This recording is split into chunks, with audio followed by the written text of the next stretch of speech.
Hi, everybody. It's Mike Kerr from Here the Watchman, and I want to thank you guys for joining us today for the first of a series of Warrior Priest Roundtables.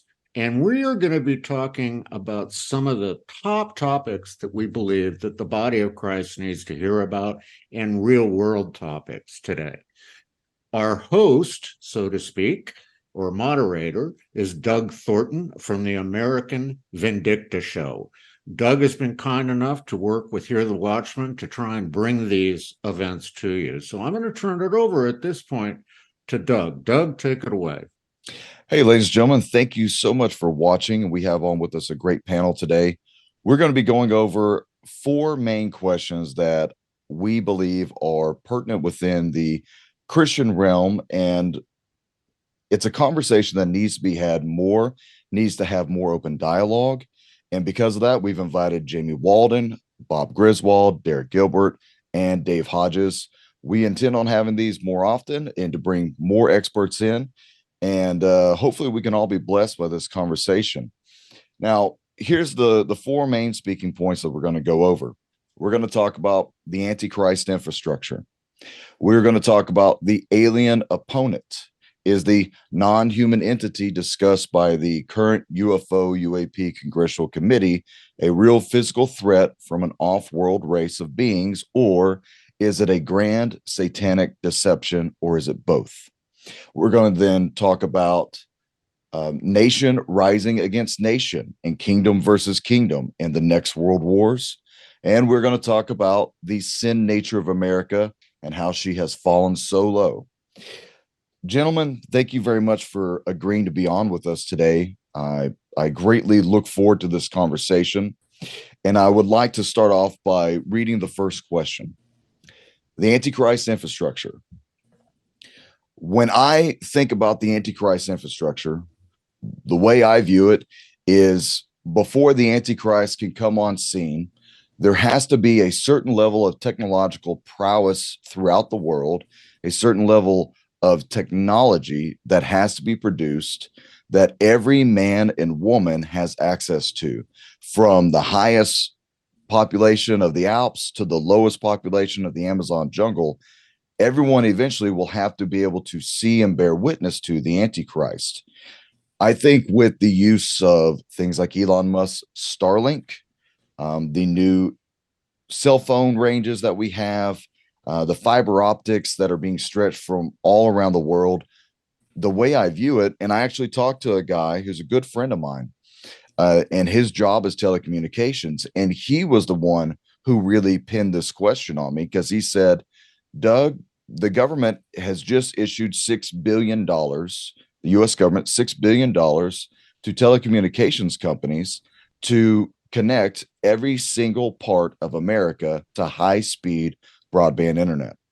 And immediately, him and I both discussed the fact that if we're getting that close, then prophecy is being fulfilled. The Antichrist infrastructure is being completed here in America.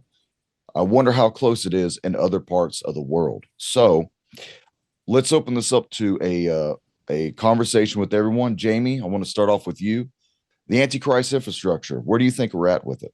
Yeah, no, thanks for hosting this, Doug and Mike, this awesome opportunity. Obviously, all you guys are dear brothers. You know, we get to speak in person sometimes together and fellowship together and cross-pollinate. So it's cool that we get to be talking about these prescient issues, because they are very prescient. You know, I kind of use the same language all the time when I'm on different shows about this convergent zenith, right? And our corporeal reality of all these different layers of the beast system infrastructure. And it's actually a very important question that you ask, and it's probably the central theme of all the bigger macro, right? All these other things, even today in today's form that you have listed out, whether it's the alien question, right, or the impending World War III, and then also the total cultural and really humanity-based degradation all over the face of the earth.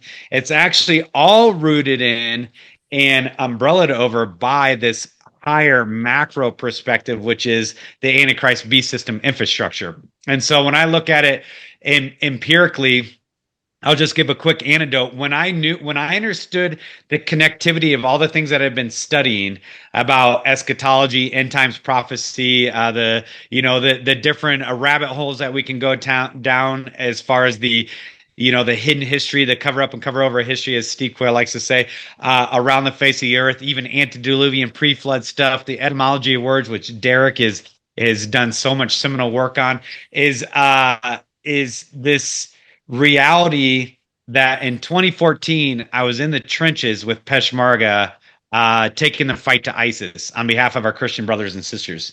So I come in body armored up, buy AKs out of the trunk of a car. One of the most poor decisions I've ever made in my life was buying AKs out of the trunk of a car from a bunch of Muslims, right? And go to the front lines and get down in the trenches with the Peshmerga. And you got the black ISIS flags waving across the desert. Mortars are dropping in. And I'm kind of sitting in the trench, just getting to know these guys, right? These different Peshmergas, which have the heart of a lion when it comes to fighting. And all of them, all very definitive language, had an iPhone in their hand in the trenches outside of Mosul, Iraq, looking at American pornography singularly in Instagram and Facebook and these other things. And they're laughing. You're sitting down in the trench. You're safe, right? You know what it's like. Doug being in the Marines. Everybody's just jackassing around the whole time like normal guys in the military. And they're like handing phones back and forth to each other. And I talked to my interpreter. I said, "Hey, ask those guys where are they all getting iPhones from? We're literally, and where are they getting service?" That was the big thing. I'm like, we're in the middle of no man's land in a war zone, and these guys have full service to look at whatever they want to look at. And of course, it was all via American tech companies and American tech as far as the phone provider itself. And he asked them, and the guy said, "Oh, the government gives them out. They make sure that every single citizen has an iPhone in their hand, and all the services are paid for. We don't have to pay for the services." And I'm like, "Well, where's your signal coming from?" They're like, "I don't know. It's just always here. Like, we don't know. It just the phones work, and then we all do our little American apps and look at our American filth, Mystery Babylon." I know we'll get to that later. And so, anyways, without getting too anecdotal, that's when I realized that the infrastructure for the beast system was done. It's not a future tense. It's done. So this doesn't even take into account the algorithmic processes of the D-wave quantum computing, or let's say the threat fusion centers across the United States, of which I believe last known there was 7. You have the surface and subsurface, data collection sites that are floating around the face of the earth. Not to mention even some off-earth based data collection centers. And so what they've done as far as infrastructure base is they have actually, through the technology and the guise of the fallen ones, I won't get into the mystery school stuff right now, but they have created counterfeit omniscience and omnipresence through technology. They have counterfeited, they have become like God, not as God, but like God through technological processes to actually have a counterfeit omniscience and omnipresence. And when I first began studying eschatology, my number one hangup, which is so funny of all things that now is being answered in real time, is when I would read through all the seals and the trumpets and the bowls and kind of try to wrap my mind around how all this works, with the end times eschatology or dispensation, depending on how people lean. As I was like, in my childlike 25-year-old faith was like, would the Antichrist even know if you gave allegiance to him or not? How would he know? You can just lie. You can just fake it. Like, you can get around it and not be beheaded by the message of the cross. How would he know? Well, fast forward 15 years, we would know. They would know. They know exactly through their predictive modeling and their programming what you're going to do, what you're going to say, what you're going to do, whatever. And even I believe the latest stat from the DOD and other different intelligence apparatus, and even geopolitical diplomacy-based apparatus, is that they were saying that at this point, 70+% of all decisions on the face of the earth are made by computers. Humans are no longer adding their input. They carry it out to a limited degree. They have some kind of input into the algorithms, but basically we're at a point now where the governmental chills on the face of the earth are allowing AI computers to make all decisions because of the amount of metadata that's flowing through it, through anything from your smart TVs to all the social media apps to, all the other different facial recognition, biometric, kind of Chinese sort of control mechanisms that are now over the face of the earth. And again, most people aren't aware that the Chinese social credit score that was rolled out in China was actually implemented by the US tech companies as a beta test, knowing that they had to perfect the kinks in the algorithms in China under totalitarian regime before they could bring it to America, which has a slightly more significant aversion to government overreach, right? Just the American manifest destiny cowboy, screw you kind of mentality that Americans have. They knew that they needed to perfect the algorithms in China in a totalitarian regime before they loosed them in America. But what most Americans don't know is they already did it. You just don't know it. They already did it. There is a threat dossier on every single American citizen based on your digital footprint. So infrastructure, the B system, I won't even touch on CERN. I won't touch on the directed energy weapon stuff and the ELF, extremely low frequency, and they're jacking around in the different quantum realms with quantum physics and quantum computing and stuff like that. That's usually so far outside of most people's ability to understand. But when you start stacking these layers in, the infrastructure for the B system, even religiously, economically, and technologically, the Noahide laws and the United Nations and all these other things, and the rise of NAR through Bethel and Hillsong, which is connected to preterism and all these different things, which is connected to the UN, which is connected to the Great Deception. Like, all the infrastructure from the Vatican to the space agencies to the local governments to the tech companies to the World Economic Forums and the bastards in Basel, right, as people like to coin them, with the BIS, the Bank of International Settlements. It is all in play on the table, not theoretical, but it is actually, the kinks have been worked out and now it's all synergistic. So it's a done deal in my book. Well, I think you just said what everyone else was going to say. Thank you, Jamie. Hey, Jamie, you're right. I think the better half of the Antichrist infrastructure is in place and in play.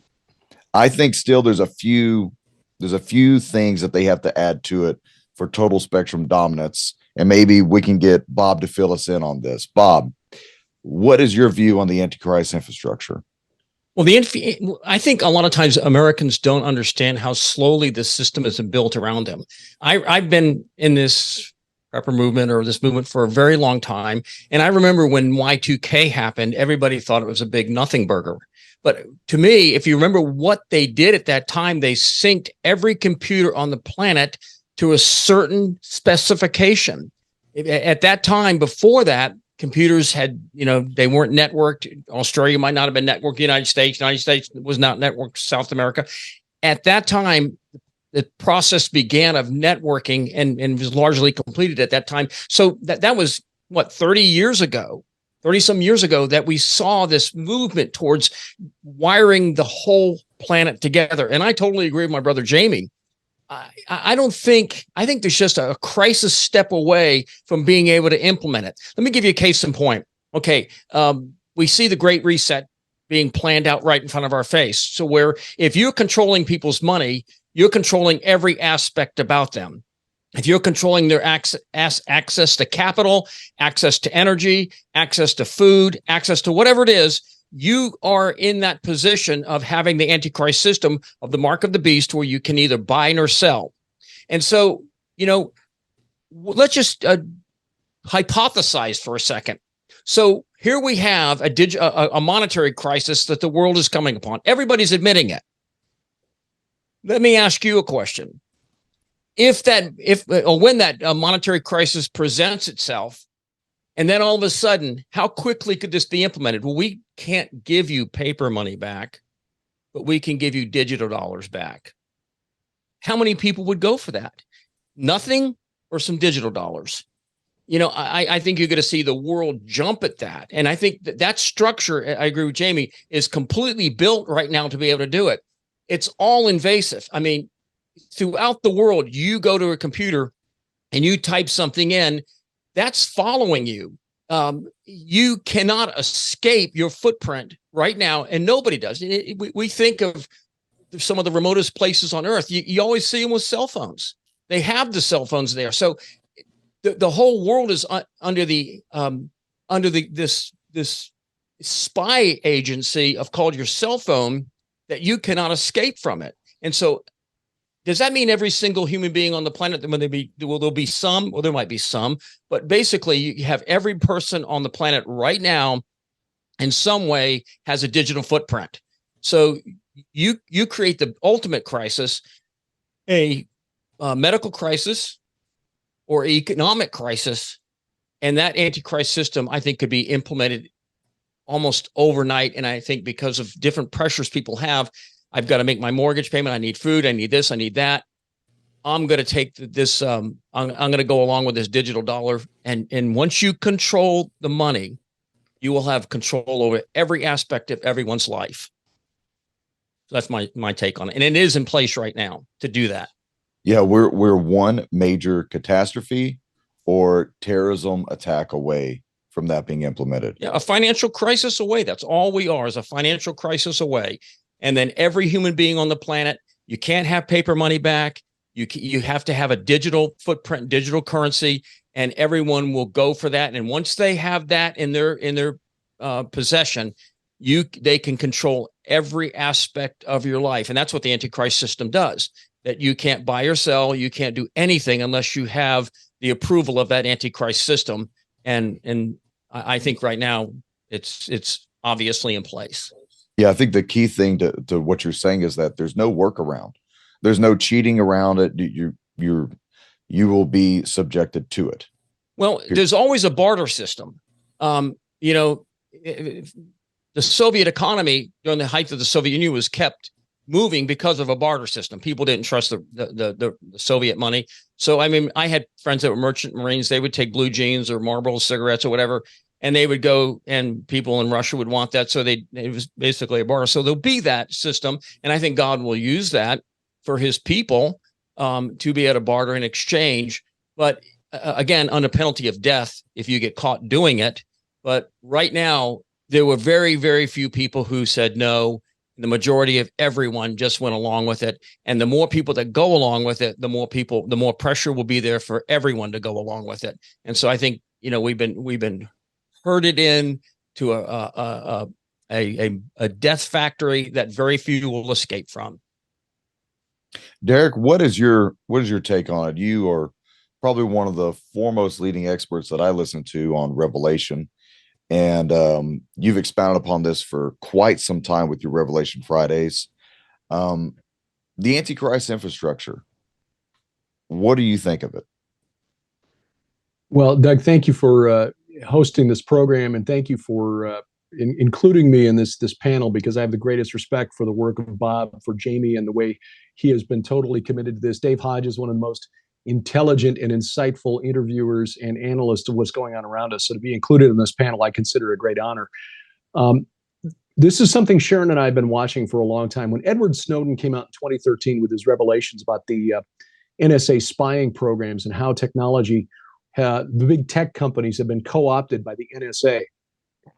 And we're talking about the biggest tech companies, Apple, Google, Amazon, Microsoft, how they had all been rolled, Yahoo had all been rolled into this program in 2013. The world kind of gasped, like, oh my goodness, how could this be?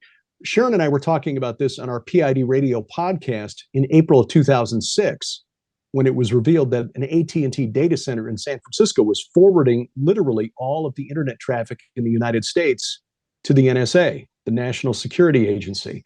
So this was not a new thing to us. I gave a presentation in 2010 called Facebook and Antichrist, and how the earliest investors in some of these big tech social media sites included people who had long and deep connections to the intelligence community.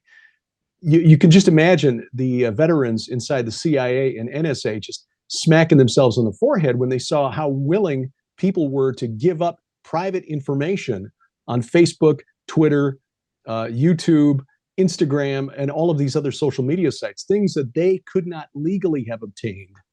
We were now willing to give up voluntarily through social media. And then AT&T back in 2006 was reportedly sending all of that information to the National Security Agency. We talked about the Utah data center that was being built by the NSA, another center in Texas that was supposed to hold all of this information.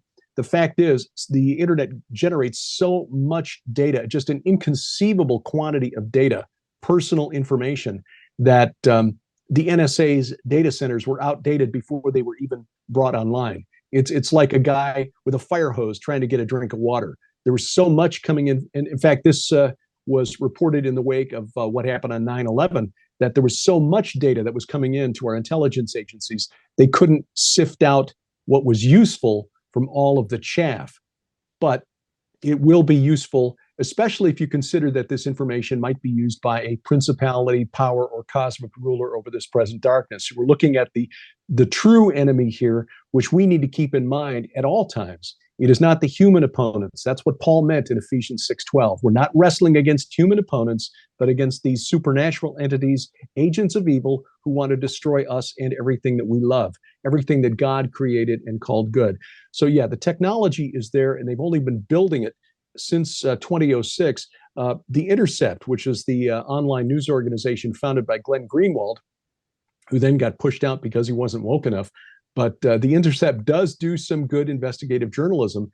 In 2018 and 2019, they revealed that the AT&T data center in San Francisco was actually just one node in a group of eight being tapped by the National Security Agency to track all of our internet connections. Sharon and I, in fact, just talked about one of them this morning that was written about a few years ago. It's an interesting address in Lower Manhattan, 33 Thomas Street, 33, nudge, nudge, wink, wink.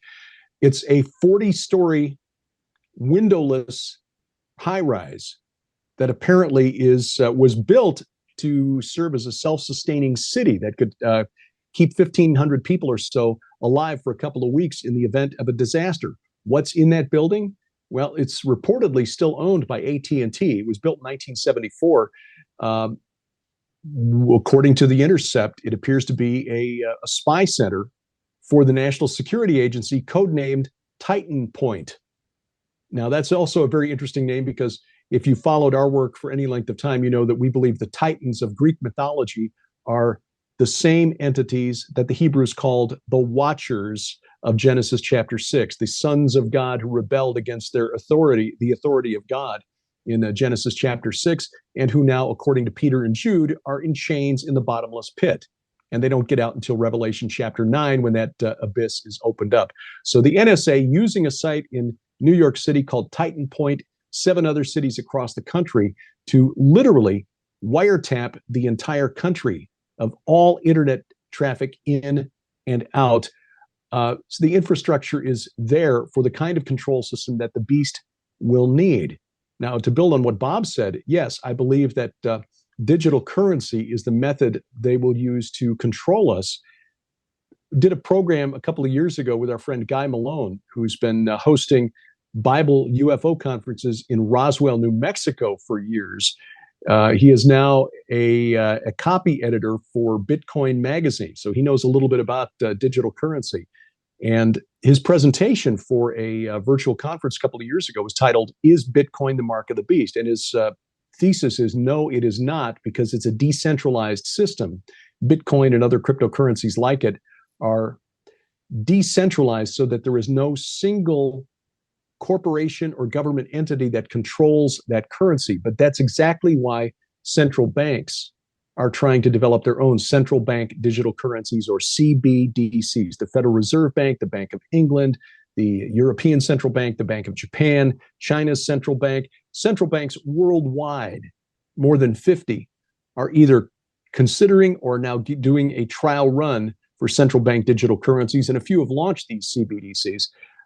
When you have a central bank controlled digital currency, you no longer have any kind of financial privacy. And what's more, that currency, being a digital medium of exchange, can be programmed to allow or disallow transactions according to what the government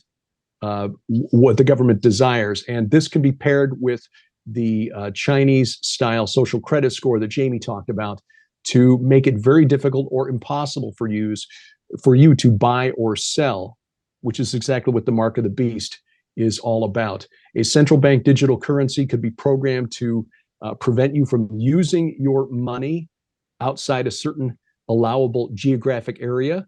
This could be used to keep you inside your 15-minute city, according to the World Economic Forum's plans for the Great Reset. It could be there could be programmed to disallow purchases of forbidden items like Bibles or certain types of foodstuffs or supplements or what have you. So yeah, I think this is what we're looking at. The electronic infrastructure is there. The surveillance mechanism is, if it's not there, it's very close. And the development of central bank digital currency will be the final piece of this puzzle in developing the mark of the beast. CBDC, one ring to rule them all. Yep. So what you're talking about, Doug, and if I can speak to that real quick, I just want to add one quick thing. I don't want to hijack anything. You guys yell at me, I fire hose, but when the cryptocurrency world first broke out, I wasn't interested in the cryptocurrency. I was interested in what undergirds the cryptocurrency. How does it work? And so what Derek's elucidating on is the blockchain technology. And I would challenge any listener who would see this, is do a deep dive on blockchain. It's not the cryptocurrency that has the power. The blockchain, to me, is the singularity of the B system. The entirety of the B system, from the religious to the economic to the social, and everywhere in between, all the governmental controls will all be ran through blockchain. And what broke open the Pandora's box for me on that was when I dug into Ethereum, because Ethereum figured out how to use blockchain, not just for financial transactions, but as a means of, we'll say, like nanotech tagging every piece of data on the face of the earth all at one time. That's blockchain technology. It creates blocks of chains of all the things. So you could even nanotech block a leaf on a piece of lettuce and know every single degree from seed to the table to the ingestion to the internal biorhythms of the person who ate it, and be tracked by that blockchain by the way that it's tagged. So that's why the cryptocurrencies are secondary. It's the technology that undergirds cryptocurrencies that these central planners of the world are going to use. And I believe that that is the fullness of, verses in Daniel and elsewhere about the great increase in knowledge and of the counterfeit omniscience, again, and omnipresence of the entire beast system is based on that blockchain. That's just a little caveat. thank you, Jamie. And thank you, Derek, for that explanation. You were referencing something called geofencing. Now, Dave Hodges has been talking about 15-minute cities that are sporadically opening up all across America now, along with the central bank digital currency. And before I go to Dave, I want to ask you this. Derek, do you see the 15-minute city being a geofence location that your phone would actually tell on you when you go across the perimeter of your now area of living? Is that what you're seeing? Probably. I think that's the ultimate end of this. And how we get there is still open to question, whether they use some sort of medical emergency or security crisis. But yeah, that's probably how it would be enforced, because all of us are carrying, one of these. So that would be the way to track us and enforce it. Hey, Doug. Yeah, go ahead. How did they catch all the January 6 people that went into the Capitol? They had this with them. Yep. They knew exactly. They went right into the Capitol. People didn't know enough not to take this with them, but it was all tracked there. Your presence was there, recorded by this. I will say that I know of the entire operation. Our special operations team, I was on standby to potentially hop on a military flight and go to the Capitol to respond to that incident. And afterwards, talking with investigators, they used facial recognition along with, so the facial recognition was grabbed by the cameras at the Capitol, somehow or another given access to CNN, And CNN took each individual person's face and went to Facebook and found each individual person and turned that over to the government. So there was cooperation where there should have been no legal cooperation, and nothing has ever come out about that. Well, the technology is only growing further in advancement. Dave, last but not least on this, the infrastructure of the Antichrist. You've been going over the 15-minute cities. Obviously, you and I have been covering in depth what's going on in Maui. Before I go any further, I just want to let you loose. What are your thoughts on this right now? And my wife would say that's dangerous if you're going to let me loose.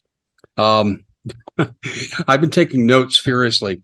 There's advantages and disadvantages to going last, because going last means your knowledgeable panelists, your colleagues, have covered so many of the main points because they are so knowledgeable.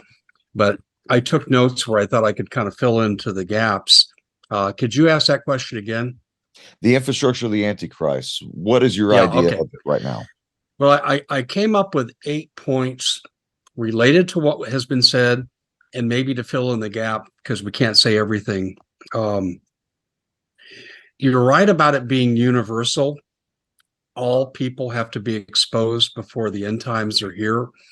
And as I investigated 15-minute cities and smart cities, they're not the same thing, but they overlap greatly. I found that the real effort is being centered in the third world. Now, people I talked to, they had, I think, a notion that was half correct. And by half correct, I mean, I said, well, why do you think they're starting in the third world or going fastest in the third world? Because we're doing it here, as you said. However, they said, well, these people aren't sophisticated. They won't rise up. They don't have to give up anything. And actually, the technology may temporarily improve their lives. I think that's a valid point. But I think to the point that's already been made here is this has to be known to all on the planet. And where's the greatest catch-up needed? In the third world. And I think this is why we're seeing the fight for Africa. Who's going to control the technology? Is it going to be Belt and Road? And I forget the name of the organization, but Europe and America are doing their own version of the Belt and Road now in Africa too. And they're in competition with each other. The Belt and Road's going to win. They're way ahead. That's number one. Number two, you guys brought up CBDC. There's 5 phases, and Doug Casey talked about this really eloquently on Stansberry Research Show with Danella. I can't think of her last name. Wonderful interviewer, and I was mesmerized with this mainstream economist. He said central banks are a bad idea, and central bank digital currency is a bad idea on steroids. And this is coming out of the mainstream now. And, you know, Robert Kiyosaki used to be mainstream, and now he sounds like us, and he's saying the same things. You guys are correct. CBDC absolutely will take away every voluntary choice we have. I'm sorry you can't have eggs this month. You had them last month, if you can get them at all, and they will completely control you. And let me tell a quick story that Pat Wood said on my show about 10 years ago. We were talking about technocracy. He talked about a lady in China that he had interviewed. And this is when they began with the Google, social credit nonsense. And she said something on the internet they didn't like. And she didn't mean a slap to the government. She was expressing frustration, bad day, bad mood, a frustration in a work situation. And so 8 men in black, interesting choice of words, but it's true. They showed up at her apartment. She served them tea, and she said, look, I love the government. I support what we do. I was having a bad day. This wasn't meant to carry over and go against government authority or integrity. And they left, and she thought she was okay. And as Pat went on to tell the story, within a week, she had lost her apartment. She'd been kicked out of her university, denied any travel permits on public transit, couldn't buy food. I mean, it was incredible what they basically canceled her life, and she had to basically live with people that would support her on the QT. And this is the completeness people need to fear. And I will tell you this, if you have one of these and you talk like a Christian, I'm convinced CBDC will be weaponized against Christians in particular. Doug, you've already experienced it on YouTube. In northern Colorado and out on the eastern plains, the Canadian bank BMO has come into play. And a friend of mine who's a very successful farmer, used to play basketball for me way back in my first year of coaching. He contacted me, and he's really alert. He listens to all of us here. And he said, members of my family that are in a local bank got taken over by BMO, and they've been notified that after Labor Day, there'll be no cash. It'll all be digital and electronic. So, guys, it's already coming in here. The Fed Now coin and the Fed Now processes, which aren't bad, they speed up how soon you can pass along checks and cash them, and they're making it desirable simply because of the fact that they want you to buy into it. But we're already seeing them jump over some of the intermediate stages, like with BMO Bank. Canada's going total digital. I mean, it's kind of like they're 3 steps ahead of us. And if you really want to see what's coming in Canada, in fact, I'll say this to the audience: the beta test for how the public would react was when the Canadian truckers protesting mandates went to Ottawa, peaceful, but they all lost their bank accounts. And if you gave a pizza to a trucker and they found out about it, they took your bank account, and they wanted to gauge if people would rise up and rebel. And other than a little grumbling, there wasn't anything. CBDC, when this comes in, and I tell my audience this almost every day, when CBDC gets here, it's the end of the resistance as we know it. I mean, the only choice then is violence, and citizens aren't going to overthrow this on their own volition. It would need help from the military. Okay, I want to go on to what you guys said about, I think, Derek, was it you or Jamie that talked about the NSA, and they have a digital footprint on everybody? Yeah, I want to score. I'm going to give you a scoring system here.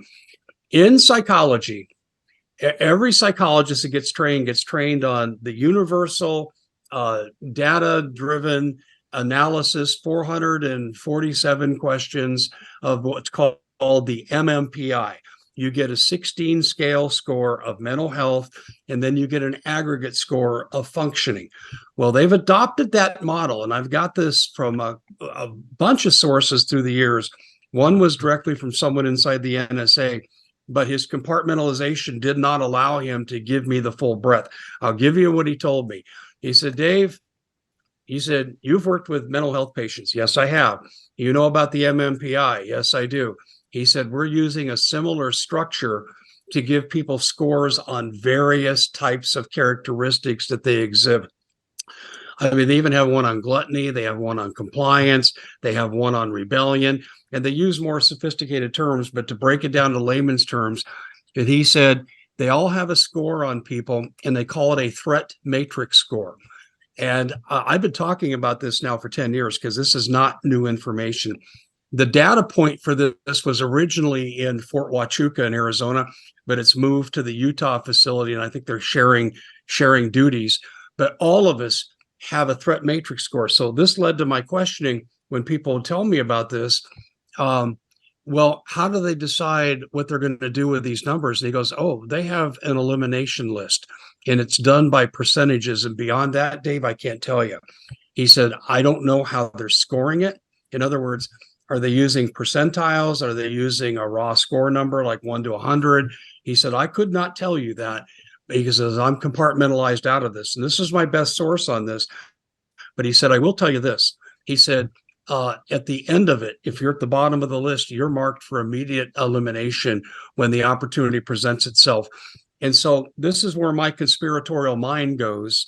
Okay, no one's told me this, but there's a reason why they want to herd us into densely populated smart cities that are completely controlled, because it would be much easier to, let's say, get rid of the undesirables. And I'm going to tell you something else I found with smart cities and 15-minute cities. Today in America, when you build a building, you start a business or you build a shopping center, whatever it would be, you have to have really strict ADA applications in your buildings. You have to be handicap accessible, right? Now, I've gone through the smart cities. I've gone through 15-minute cities, and I have found nothing that accommodates handicapped and elderly people. And Bill Gates has said some things that put my mind right what I'm going to tell you. I believe these people will be targeted and eliminated. And I think it's also, too, why we know that when they herded people together in nursing homes and elderly care facilities during COVID, why so many of them died. I don't think that was an accident. I think it's part of the same philosophy. And these people at their core, and I used to teach sociology, and one of the 5 core principles of sociology is what they call Fabian socialism. And it basically is based on the premise proposed by Herbert Spencer in the 19th century, when he said, if you don't put more into society than you take out, we should eliminate you. Well, you just described really the output equation for elderly people. So I think we're going to see the extermination of the elderly at that level, but I don't think it's going to stop there. I mean, all of us, I guarantee, are on the bad list. We're on the naughty list. Santa's not coming once we're in those cities. AI control, this whole system with the NSA and what you guys were talking about with the massive transfer of data, and it's a complete spy surveillance state, a police state. It's being managed by AI, and the AI is getting better. And there's a reason why they want it to be sentient. I think it's sentient. Now, if I can get into the spiritual, and I'm looking for biblical references, and I really haven't quite nailed this down yet. But when I do, it'll solidify what I've come to believe intuitively from being exposed to this. What I have come to the conclusion of is that AI is being made sentient, so AI will make decisions independent of human beings. Well, what's independent of human beings on this planet? Satan. And I think it's Satan that's going to be the sentient force driving all of AI. And AI will make non-emotional decisions about what groups should be eliminated, what groups should be favored. But also, too, if you look at transhumanism, I believe transhumanism is the final goal. And Doug and I interviewed a friend of mine for 32 years. He was in the NSA, and they tried to get him and 5 colleagues, one of them now his present wife, to imitate the Nazi channeling of evil spirits. And they used Ouija boards and stuff. And finally, they said, no, we're not doing this. And they deserted their post. They were NSA attached to NATO. And they deserted their post. They were all caught. And they were put in solitary confinement while they decided what to do with them. And then they decided just to cut them loose and totally defame them. And just keep releasing stories about what idiots these people were. But they did not want to do what the Nazis did. But I think what we look at this, what's driving this, where the Nazis, and my father told me this too, the Nazis got a lot of their advanced physics that my dad was trying to reverse engineer in what we call Operation Paperclip, although they never called that with him. They wanted to, he used to ask the Nazi scientists, where did you get the information from aliens? Did you ever meet them? No. And he knew about Ouija boards and the occult and so forth with the Nazis. He concluded and told me, he said, and there's no aliens to contend with here. He goes, these are demons probably pretending to be aliens. He says it may lead into the great deception that Revelation talks about. My dad was a strong Christian, and I am of that same mindset. Okay, I want to go down here. The word watchers came into play with that a funny address at 33, whatever the street was. There is a group called the Watchers. They come out of the Council of Nine. Vance Davis, my NSA source, has talked to me about this. And I believe that they are the connecting force between humanity and the evil ones behind the scenes whose names and faces we'll never see or know. And the Watchers are actually kind of the buffer and the transmutation into places like the WF. The WF is not calling the shots, guys. And a lot of people make that mistake. The UN is not calling the shots. They are upper level management taking orders from the people behind the scenes. Now, allow me to get real crazy, and I'll close on this just for to say this. Doug knows I believe this, and I speak only for myself. So if anyone watching this thinks that this is total lunacy, that's fine, because my colleagues here aren't necessarily of the same mindset. But what I wonder is when, in fact, in Vance Davis's training in the NSA, they trained him in a secular version of Genesis 6. They said good guys, bad guys fought out in the cosmos, and the bad guys lost their cast to earth. They married with women. They weren't really humans, and it produced all this nonsense. And eventually God says, that's it. We're done. Here comes the flood. The question is, if the DNA survived the flood, and this is the missing link in what I think might be happening. And this is why I like to bring this out publicly. It's not meant to force my belief on someone, because I believe it's an intuitive belief, not a scientific belief. But I have to ask myself the question, these people running this planet are making such evil decisions, and they have caused so much death and destruction. It's hard to believe human beings would do this to human beings on a mass scale and be so good at it. And what I'm wondering is, if the DNA did not survive, and really the masters behind the scenes, the puppet masters behind the puppets, I'm just wondering if this isn't what we're dealing with, and these are the remnants of Satan who are really running this planet. Now, it's just hypothetical, but it starts to fall into place when you look at the vaccines. What do the vaccines do? They change our DNA. Why do they want to change our DNA? Are they trying to make us like them? Are they trying to convert us into satanic beings? Because here's what Vance told me. He said he was taught that they tried these people that came to earth, that were cast down, by the Lord in Genesis 6. They wanted to steal the soul to get back at God. This is what Vance was taught. They could not figure out how to do that. So they decided way back then they wanted to transform human beings to ruin God's creation. So God's creation would morph and not be God's creation anymore. And isn't this what we're seeing with the vaccines? And isn't this not what we're seeing with these fallen angels? I mean, this is what I'm, and like I said, this is speculative, and it's me. The human brain is wired to try to find completeness. It's called the Gestalt in psychology. And my desire to try to find a completeness, an explanation behind these terrible events and these horrible decisions that imperil humanity, I just have to say, could this be it? Because there certainly is an evil running loose on the earth. And I think we can all agree on this as I close. The evil is Satan. And see, if we're dealing with an AI that can program itself, could reflect Satan, I think when we see that our enemies are not against flesh and blood, they're against the principalities of darkness. I'm just wondering if this isn't part of the principalities of darkness. Oh, I think you're right. We deal with so many different elements of this problem, and we'll have to contend with a few things eventually. If you were in law enforcement in the military, you have to contend with the human element. Everything else out there, you'll have to contend with the spiritual element, but both coincide back and forth with each other. I'm going to open this up for 5 minutes, and I want you guys to have a general conversation, make sure that we're not stepping all over each other.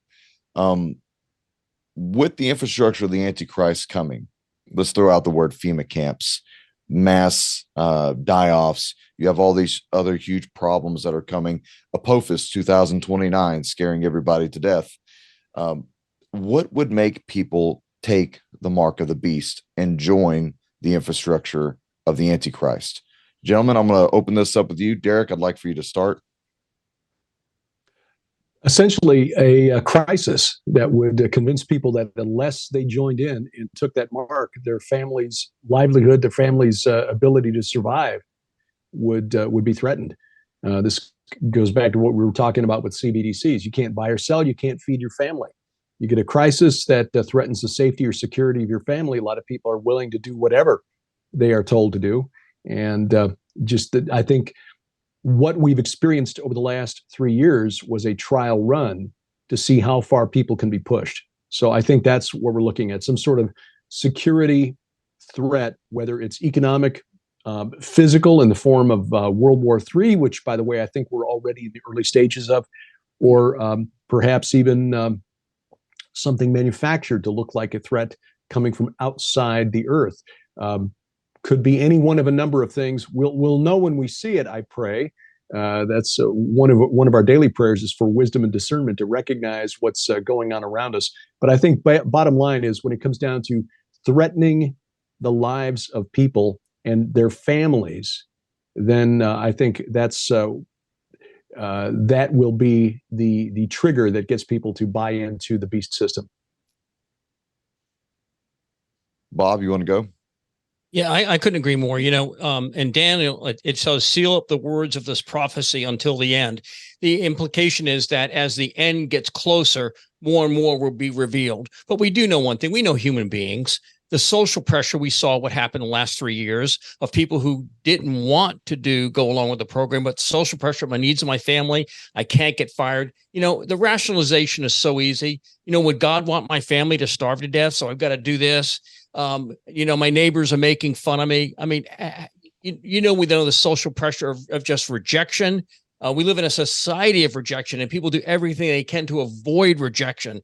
And so here will be rolled out on the scene the most popular, wonderful, fantastic system the world has ever known. This is the Fabian globalist, utopia that they've been seeking, and it's being rolled out on the planet right now, and you can be a part of it. All you have to do is take this mark and you will get this, this, and this. And I believe, part of it will also be a genetic thing where, you will be as God. All the promise that Satan gave Adam and Eve in the garden will become part of the Antichrist system. I mean, you think about it. The first wisdom, the first information that we have recorded that Adam and Eve received from a source outside of God was the serpent. And what did he say? He offered them esoteric knowledge. You will have privilege if you do this. You will have understanding that God is holding from you. And that pressure, along with the social pressure, the economic pressure, is going to be something most human beings have not trained themselves to be in. You're a warrior, Doug. Jamie's a warrior. I was a different kind of warrior, but my past. Fear is the greatest obstacle we have to overcome. And I think that because people in the United States, we haven't faced fear in a long time, they're going to cave into the fear that comes from social pressure, the fear that comes from financial pressure, and the fear of being left out, rejected. And I totally agree with Derek, what he said. It is going to be a system that uses several complex human emotions to force people into doing it. And a lot of people might not want to do it. I imagine there's going to be a lot of people who said, I've read it here in the book. I read it here. It's here. But, let's see. God doesn't want my family to starve. I got to have a job. I got to do this. I got to do that. So I'm going to be compliant. And it'll cost them their soul. And Satan knows this. He's been observing humanity for 6,000 years. He knows the hot buttons to push on people to make them do what he wants them to do. And we have seen these hot buttons now brought to the forefront, and they're pushed every day by these, I agree with Dave, by these satanic global powers to force us down this road. I mean, it's insanity where we're heading. I mean, everything we do today seems like it's insane. The wars, the financial just recklessness with the economies, everything goes insane. The way we educate our children, insane. The way we make food, insane. But Satan is pushing the buttons, and we're gladly going down that road. And so when the final decision comes for humanity, a decision that's going to cost you your soul or not your soul, the ability to ration it away, the ability to look at what is falsely promised to you is going to be overwhelming to most Americans because they'll have never dealt with this before, because it's spiritual in nature. Our churches are failing us miserably. They're not teaching us the nature of what spiritual warfare is. Adam and Eve failed the test, and they were in a utopia. I mean, much more today if you talk about spiritual warfare in church today, they're going to be thinking, "Oh my gosh, this is weird." We don't talk about that here. We talk about your best life now and things of that nature. So, because Americans have not been trained to face evil, we've not been trained to rise up against evil. We've been trained to be compliant. The love of man, the pride of life, the lust of the flesh. All those things have been incorporated into our lives, into the church. It's sad. When you think about it, we read sad stories, of just children being abused. All these sad stories you read in the news today, but nothing is going to be as sad as to say billions of people just traded their soul for some temporary relief, and that's what we're going to face. Billions are going to, take the mark, however it manifests itself. They'll take it, knowing it to one level or another. They'll take that mark knowing that it's going to condemn their soul for all eternity. Dave? Well said. I kept going back to Revelations 13:18 when you were talking about that last part, Bob. You talked about a fake event.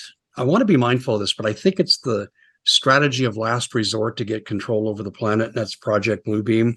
Even in my father's work, he learned about it. And the Germans actually had some knowledge of this as well too. And they had discussed it. They didn't call it that, but Project Bluebeam is a fake alien invasion over the Earth. Technology can pull it off and fool the people. And if you obliterate a couple cities in the process, I mean, I think you'll get people to believe pretty quickly. But again, and I know I don't think it's an accident that our government right now is all of a sudden kind of turning the corner slowly but surely to talk about, oh, gee, there's aliens. We have craft. And I think they're setting up the narrative. They're promoting the narrative right now to program humanity to accept it when they unveil it. But the unveiling, I could be wrong, but I'm wondering if this is not the great deception spoken about in Revelation. And you said something about the churches. I'm going to give a plug to a pastor that's in Scottsdale, Arizona. His name's Mark Driscoll. And there are good churches that I've seen, and there are some good pastors. Most are just give me your money and we'll just pat you on the head and say you're a good Christian. But Mark is actually taking on the issues. And I want to say this too. There's other good men standing up too. Alice Cooper had the widest distribution music radio program in the country. And a lot of people don't know this about Alice. He's a converted, committed Christian. And he does this charity every Christmas and gives it to all these Christian charities. He's a good man, really good man, but you never hear this in the media. He came out on his show about 6 weeks ago, and he talked about making kids think they should change their gender when they're 5 years old, 10 years old. He said, this is sick. If you want to do it when you're 18, that's your right. It's your right to do that. But he said, leave the kids alone. Here's a guy, no one's outside their reach, right? Here's a guy, his show basically told him he had to retract, apologize, and blah, blah, blah. And what I have been told is he said, to heck with you. And he even said, last night was a show, and my wife and I went to a birthday party for my brother-in-law. We were on our way home, and we had on his show, the last show. And he says, I won't apologize for who I am. He goes, I believe what I believe, and this may not be the last place you ever hear me. So I wanted to give a shout out. There are good men and women, but ladies and gentlemen, we all have to stand up. If we only get an Alice Cooper or Mark Driscoll to stand up, they're going to be squashed like the bug on the windshield. This is why I do my show. I use YouTube like a 101. Here's the intro, because you can't talk about very much. And then Doug and I do a lot of TV shows together, and it goes up on our podcasts and our radio network. And there's where we really get into the depth. And what we're repeatedly trying to get people to do is to take action. And I really believe faith without works doesn't mean a lot. God doesn't, I think, expect us to sit back and be a passive observer to what's going on. It's God's plan. He'll fix it. Jesus is coming. We need to act in accordance with the faith. And I want to issue one warning in closing. There are pastors out there right now that'll say things that go like this. He may not be a godly man, but he's God's man. And Romans 13 says you must do what he says. I don't have a problem with that when it comes to paying taxes, not jaywalking, that kind of thing. But the minute they cross over into the belief and start telling me to do things that are not Christian, that's where I say, this is not what Romans 13 is saying. And it's a false doctrine coming from many pastors now. Jamie?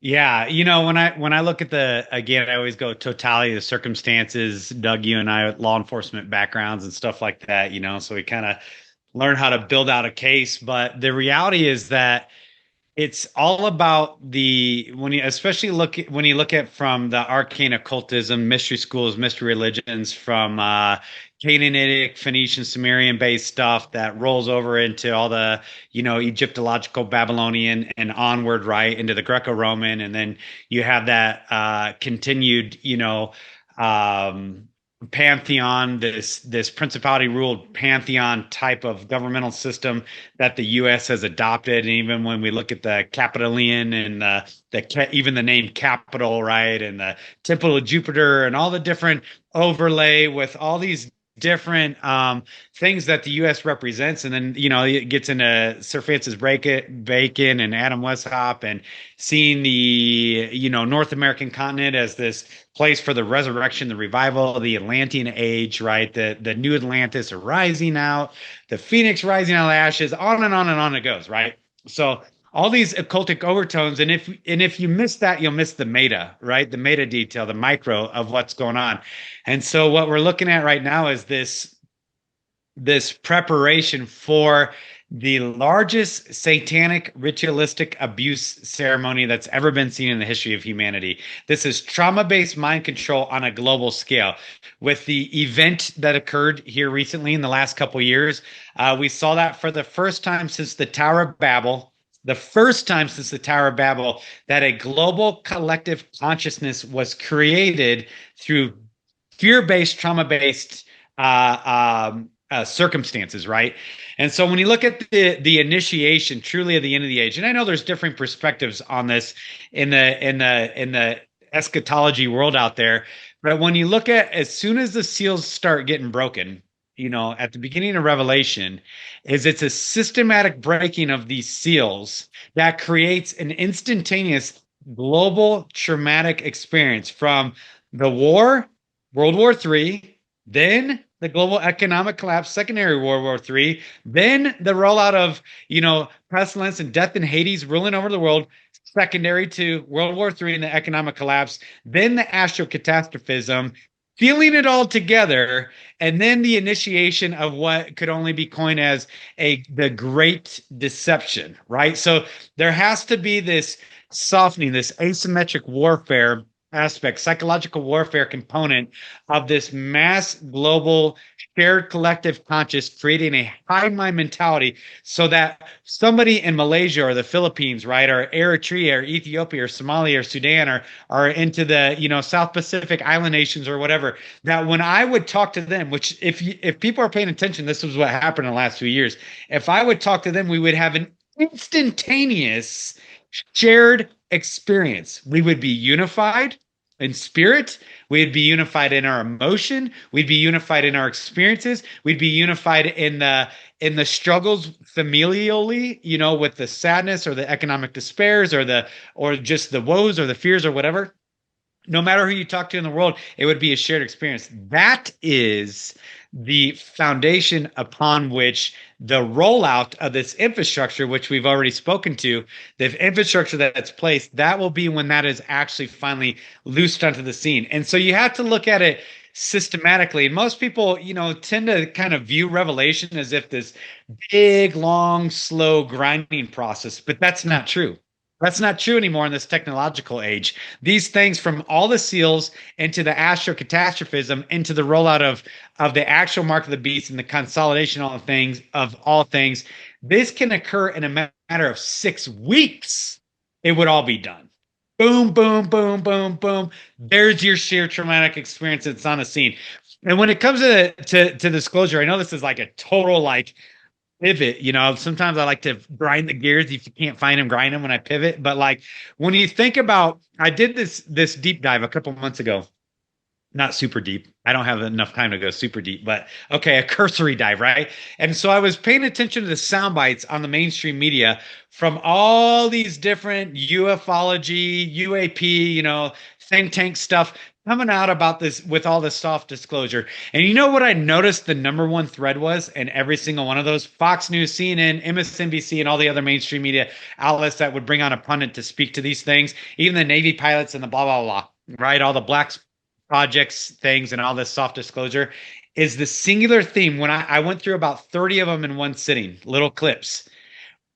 every single one of them made mention of the UFO extraterrestrial technology and thought secondary to nuclear events, nuclear reactors, and nuclear testing. That is so critical to understand with what they're getting ready to do with World War III. Because see, these things are all being built into layers, and even the end of the layer with the limited nuclear exchange, and then you have the Great Reset and everything that comes in with that, the economic system. Then you have this shared collective experience, and then you have the disclosure secondary to even the limited nuclear exchange that we're assured. It is inevitable, listeners. This nuclear World War III, this limited nuclear exchange, it is inevitable. Imminency, that's hard to determine. Inevitability is certain, right? And so it's interesting that it's actually all intrinsically correlated, even up to and including Apophis. Now, if anybody's listened to me for any moment of time, you'll know that every single thing I work from the micro up to the macro, and the macro, the umbrella connecting it all is Apophis. Apophis is the umbrella, or maybe not Apophis in particular, but some form of astrocatastrophism in particular is the macro of everything, from the 15-minute cities to the consolidation, to the defunding of police, to the infrastructure, to the mechanism, to the transhumanism movement and the need of transhumanism, to the artificial wombs, to the CRISPR-Cas9 technology, to the space-based weapons and space-based weapons platforms and Space Force, to the rampant need for instantaneous global depopulation through mechanisms that we're all aware of in the recent history, including World War III and including lowering the birth rate through all these things, is all centered on astrocatastrophism. They know what's coming. They know the source of what's coming, the Lord God Most High, the Holy One of Israel, and his son Jesus Christ. They all know, and everything has to be understood through the lens of that higher level, which we know biblically is affirmed of what's coming next. So that's kind of where my mind funnels it all up to that overarching picture. Everything. Think of the seed vaults. Think of the consolidation of shipping and shipping lanes, and think of the supply chain consolidation, the tech company consolidation, the economic consolidation, the great push for depopulation and everything imaginable. When you look at the different think tank things that they've rolled out, most recently 2018 and 2019 in New York City, they've done all these different beta tests and simulations with all the I'm back, Doug. Can you hear me? Yeah, man, we got you. Yeah.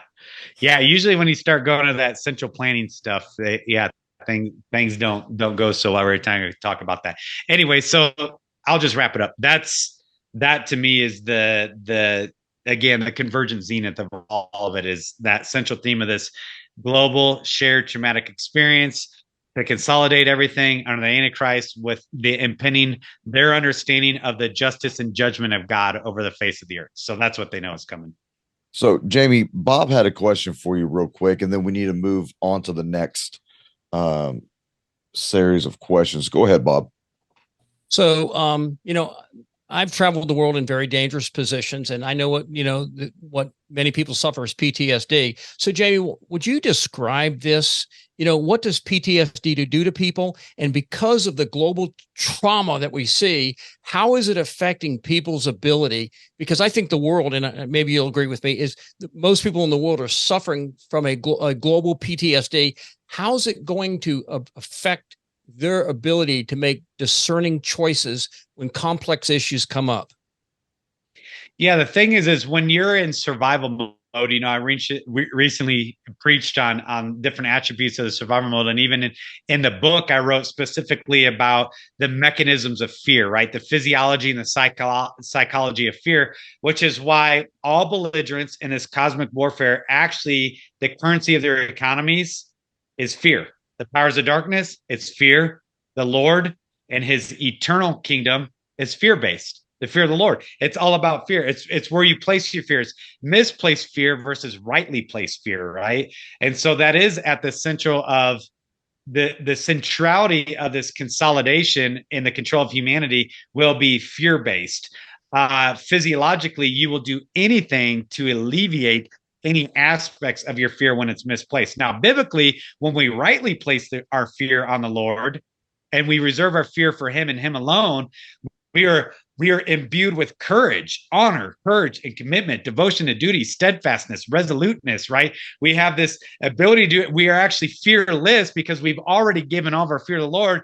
And we know that because God is love and he's worthy of his fear, that actually his perfect love cast out all that counterfeit fear. And so then we're able to actually be the fulfillment of Daniel 11:32, which just says that those who know their God will be strong and go forth and do exploits. They'll go forth and do daring feats of valor. And the only way we can do that is if we fear the Lord alone, but not our lives and not governments and not the machinations of the globe we lead and not men and not starvation and not financial ruination. We don't fear those things. We're so secure and confident in God through the sufficiency and the propitiation and the completion of the work of Jesus Christ unto the resurrection, the reoccupied seat at the right hand of the Father, that we have no fear. We're like, dude, what are you going to do? Take my life? Good luck with that. Bought and paid for, right? Like he owns it.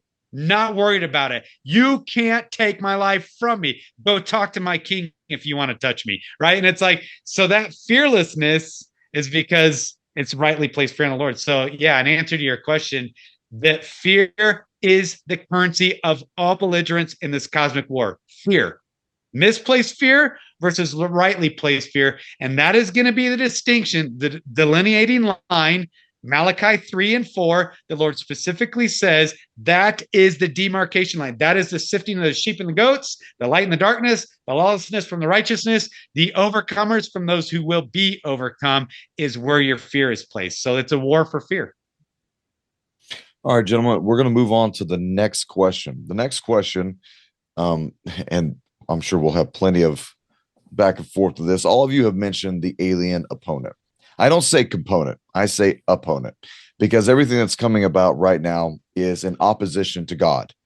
You can tell that from the media to the history channels, ufology, TV shows, even what our government is trying to now say forward is that there is life that is out there, that potentially seeded life here on Earth.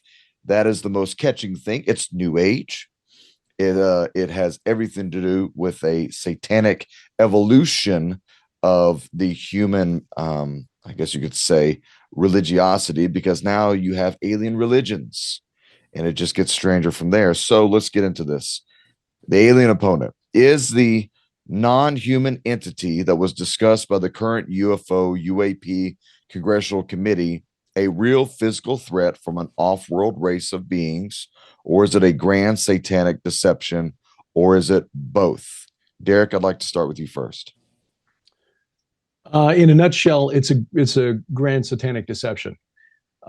Notice when they said non-human entity, they referred to non-human biological, but that could be anything. It could be monkey, could be octopus, could be, whatever. It didn't say specifically this is an extraterrestrial entity. Back in 2017, Josh Peck and I co-wrote the book, The Day the Earth Stands Still, which is a play on the title of the 1952 movie, The Day the Earth Stood Still, about first contact. And we showed in that book, going step by step with research from non-Christians, as far as I know, the direct step-by-step linear connection, links from the occult teachings that began all the way back in the pre-Christian era with the Greek philosophers, including some who were debated by Paul on Mars Hill in Athens, like the Epicureans, right through the occult teachings of the 19th century, the 18th and 19th century, Swedenborg, the Fox sisters and their Spiritist movement, Madame Blavatsky, Aleister Crowley, and so on, and the modern ancient aliens meme.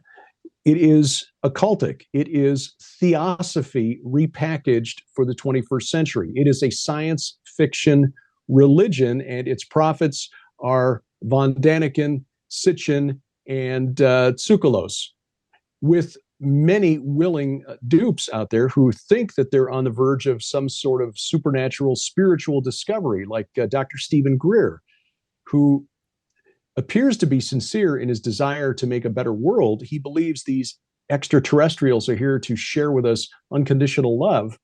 And that's why he gave up a very profitable career as an ER physician back in North Carolina. He was making a six-figure salary, and he's devoted his life to spreading the gospel of ET. This is this is what this is all about.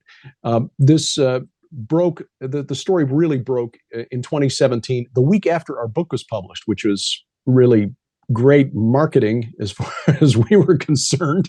But sadly, we didn't have anything in the book about the 2004 Tic Tac incident witnessed by pilots from the USS Nimitz and the radar operator on the Nimitz, radar operator on the USS Princeton, which is a nuclear submarine that was part of the Nimitz carrier group. They certainly saw something, but the leap of logic that we've been asked to make is that what they saw, because the pilots and the radar operators couldn't identify it, is that it must be extraterrestrial. Well, no, it doesn't automatically follow. This could be some sort of drone that was developed by the Russians or the Chinese or us that we're not supposed to know about.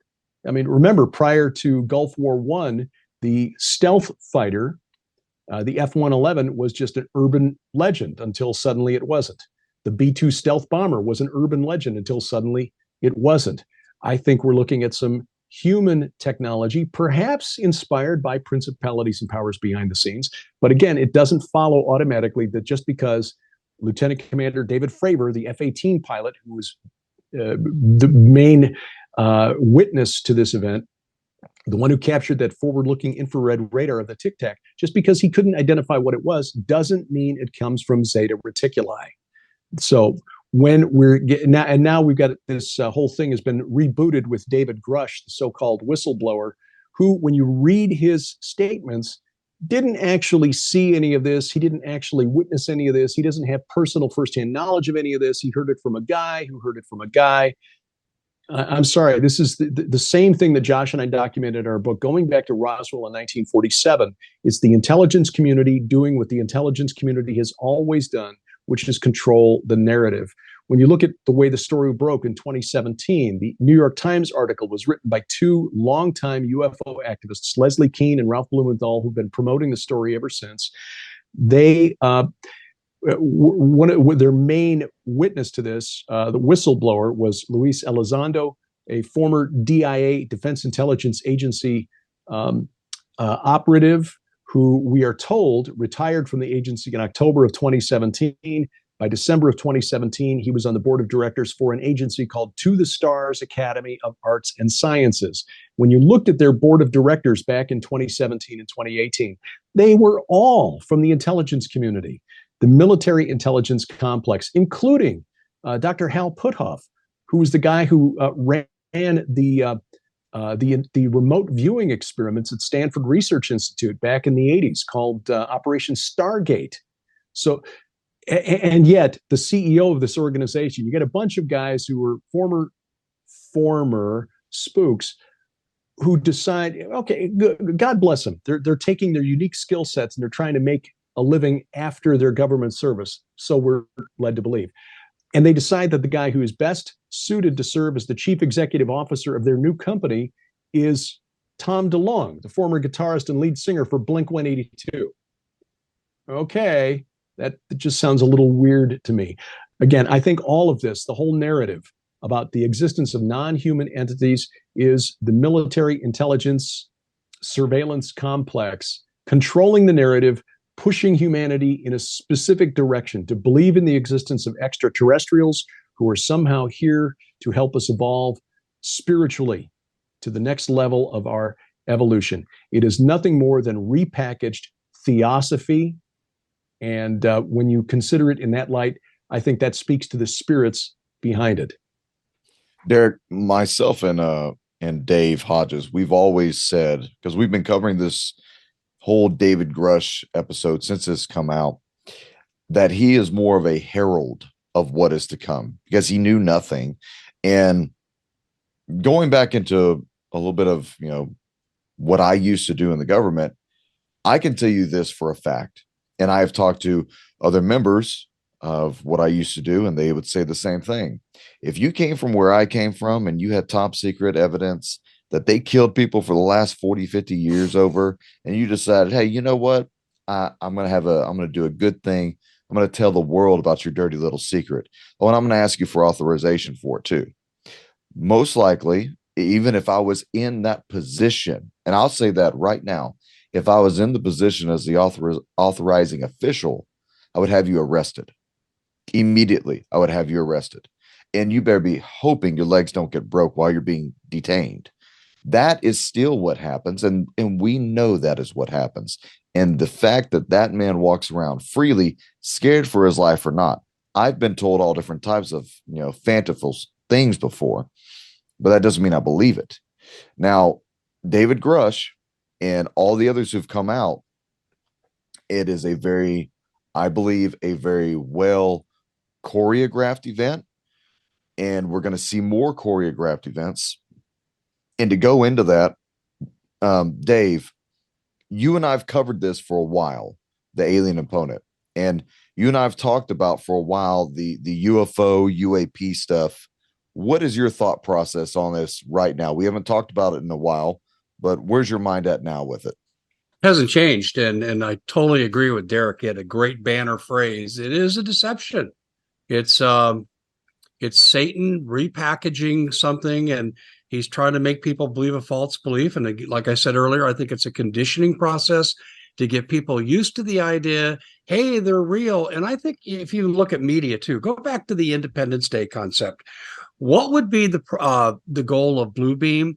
It would be to fake people out. There's a real invasion, and it unifies the nations of the earth under one house. And that's Satan's goal. So that's where I stand with this. I don't know if there's aliens. It's hard to prove a negative. It's one of the things you taught when you study research and stats. It's hard to prove a negative. But the burden of proof is on the people making the claim, and I don't think they've made the claim. Bob, you and I have talked about this, being a little bit of an intelligence background. Do you see this as one big intelligence operation? Absolutely. And I totally agree with Derek. It's satanic in origin. I mean, we have a mastermind as our enemy. And, Martin Luther in the song, A Mighty Fortress Is Our God, it says, unless the right man were on our side, our striving would be failing. Mm-hmm. And that's where we would be at. See, because as Christians, Christ has the preeminence in all things in our life. It's Christ. And as I said earlier, Adam and Eve fell for this esoteric knowledge. If you will do this, if you'll jump through these hoops, I'm going to tell you things God is holding away from you. And just as a thing to answer the question, in some ways, I say it's both as far as, extraterrestrial and of this world. And I mean by extraterrestrial, Satan, his original domain was not this earth. He can visit this earth, obvious because of Job, but his domain is not there. His domain is the heavens. And there comes a time in the Bible when it says he's cast out of heaven. He no longer has access to that realm anymore. He's cast down to earth. And what does it say? He comes with great wrath because he knows his time is short. So here we have a being that has never known what, I don't have it on, but I usually wear a wristwatch. We have our timers on our phones. He has never had to experience this before, this thing called time and time constraints, because he's been a creature of eternity. So he's cast out of heaven, and all of a sudden it's like 3.5 years. And so he has great wrath. One of the ways he expresses his wrath is through deception. And this is the greatest deception the Bible says will ever happen. It says if it were possible, and I don't think it is possible, but if it is possible, even the elect would be deceived. So that's what I think we're seeing right now. This great spiritual deception is being formed by our adversary. And this is the thing. It's all designed to steal the preeminence away from Jesus Christ, because he is the focus of all things. And this is a concern I have even within the church that, believe me, I want to know what the seven thunders said. There's that thing inside of us that wants to know those mysteries. It appeals to our pride. It appeals to our intellect. It appeals to so many things. And so, when you're in the loop in this esoteric knowledge of what's coming and the aliens and what they're going to bring, and you're going to be gifted with knowledge. I was just dealing with somebody the other day who's called themselves, they became a star seed, and this is where they had a death, burial, and resurrection. These angels came to them, and that their job is to bring about the millennium. you can read about it. It's taking over. I think it eventually take over the church because the church is the doctrine free. They don't have any real doctrines, and this starseed mentality is going to take over where we experience this symbolic death, burial, and resurrection, and we're going to usher in the millennium, preterism, and so forth. That's what I see what happens. So I think humanity has been primed for this great deception by a being who's so much more intellectually superior to us. And the only thing that keeps us safe from that deception is the Lord Jesus Christ. And that's the goal of this teaching, is to take Christ out of his preeminence and make this the thing that people focus on, this the thing that people worship. They will bow down to the beast. They will give homage to the beast. They'll worship the beast, not Jesus Christ. And we see it happening in the church and out of the church. So this, I think your question is a warning, is that as Christians, we need to keep our focus on Jesus Christ. And these things here, we know they're going to happen. Jesus said the deception is going to be so great, but we have to understand that and not fall for it. And the caution is also that Jesus said, you know, when you see him out in the desert, when you see him here, when you see him there, don't go to him. You know, we all like to think we're strong guys. We all like to think I can handle anything, you know, but we can't. We're weak. And the power, and compared to the power of Luciferian deception, we're weak. So it's only as we abide in Christ, it's only as we stay in him, keep his word in our forefront, and not give ourselves over to this, that we will stand in this day of deception, because it is. Totally agree with Derek. It's satanic deception, and I think it will be at its greatest level since man came into the cosmos. God created him. And so that's the question, I think, is a warning to Christians. Jamie? Yeah, no, I think that it's probably the most prescient topic, you know, currently, besides the apostasy of the church. But the only reason for the ability for the great deception, see, that it's key language. Like I love language in the scripture, because everything's definitive, everything is solid, everything's immovable. I always go, look, it says all, every, all, many, few, you know, like everything's very definitive, declarative statements. And so we're not talking about a deception or another deception or a part of deceptions. We're talking about the great deception. It has a very particular qualifier to it.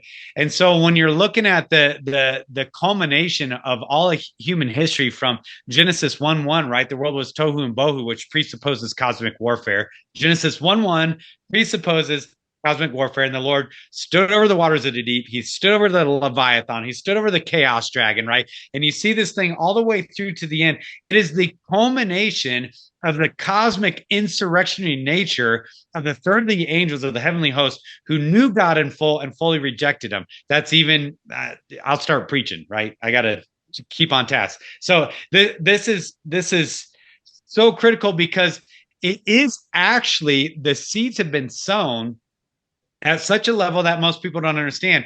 And the seeds that have been sown are through the arcane knowledge of the ancients, of the mystery school teachings. And as Derek already alluded to, is theosophy and this idea of self-directed evolutionary process of the species.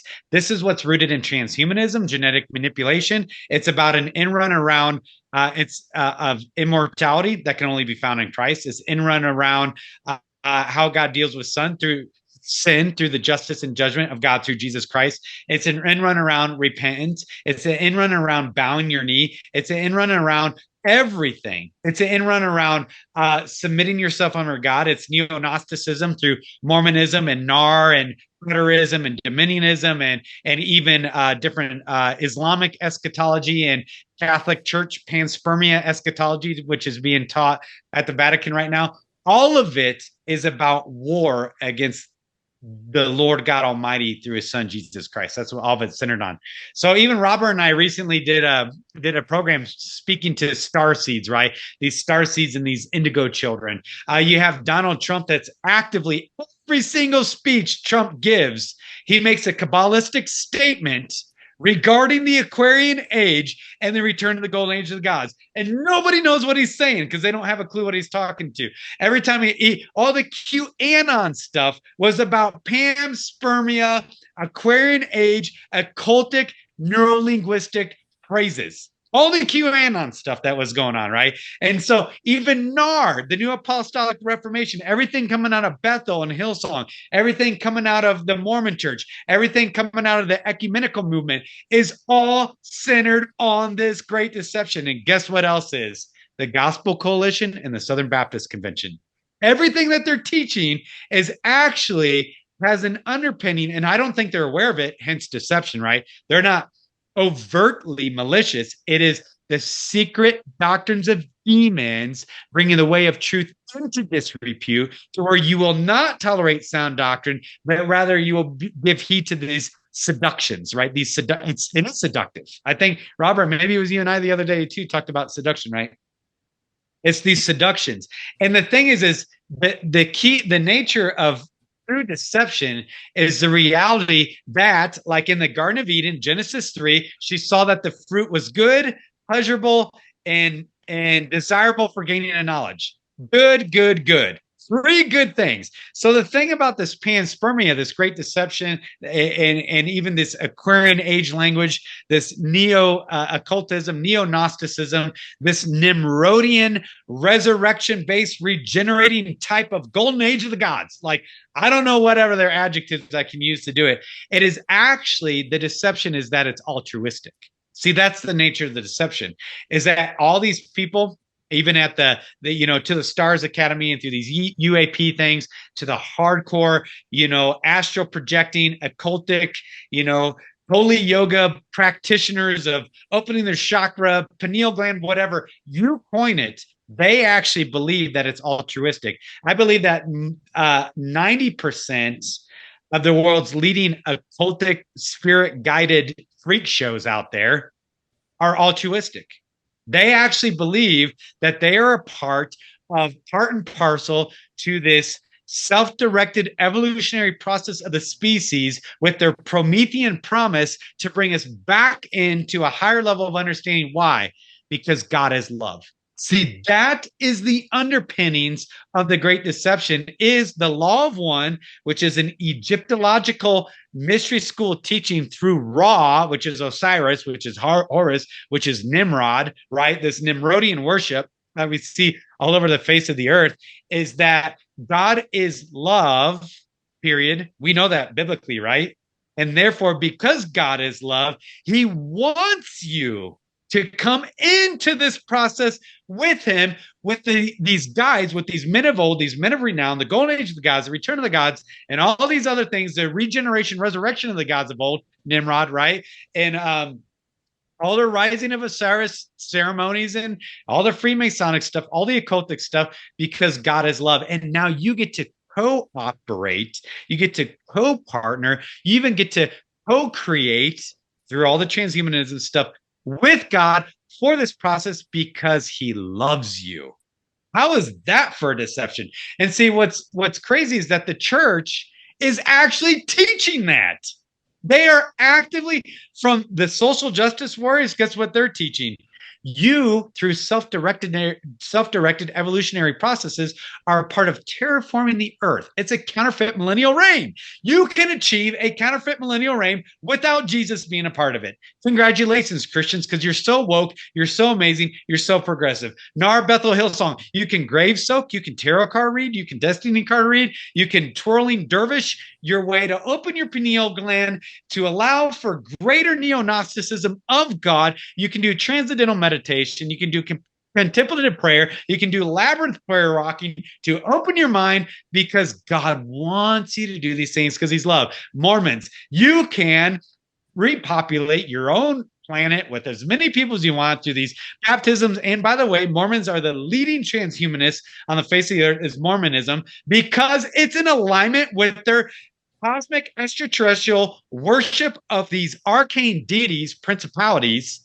It's already in alignment with their theology. Same with the Catholic Church and the worship of angels, the deification of the feminine deity, the queen of heaven, which is why God judged Israel for baking cakes to the queen of heaven. I mean, Inanna, I know Derek does seminal work on all these amazing, the etymology of the language of the name and how we get to these things. So when we say deception, you're going to see it, you're going to hear it, you're going to experience it, you can touch it, see it, smell it.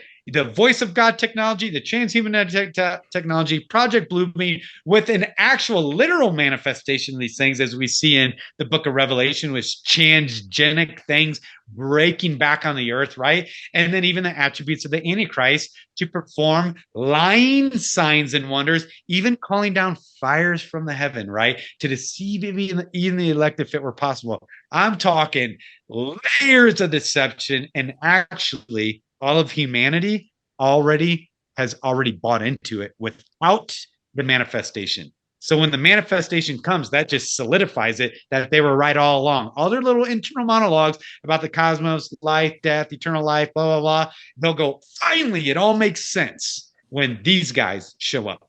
So that's how gnarly the Great Deception truly is. You know, I think that when the deception rolls out, you'll have every historian dragging out every history book, referencing everything like what you guys have just talked about. Especially you, Derek. I know you go really, really deep into the history of these words, the names, the locations, the pantheon of gods. And you see it in History Channel and in the Discovery Channel, National Geographic. Every show that is out there always references the old gods are actually aliens. That's what it breaks down to every time. And they refuse to have a Christian come on and have more than a 10-second soundbite, because the one thing that they fear is Jesus. Absolutely. They will not use the name Jesus or anyone who will actually go out there and stand against their narrative. So let me ask you guys this. Let's go over another part of the deception. What if they roll out the craft? What do you gentlemen make of the revelation of our government, and now multiple governments saying that they have possession of off-world craft?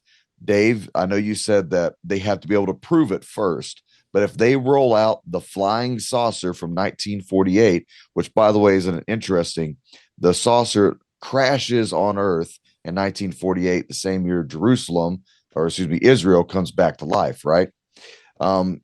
Given its very limited descriptions of what we've been told about the craft, is this a real craft, or is it another deception, a nuts and bolts deception? Because right now within the Christian movement, you have Christian ufologists who are trying to expose that this is a satanic deception, though it will be as real as you could ever think it would be.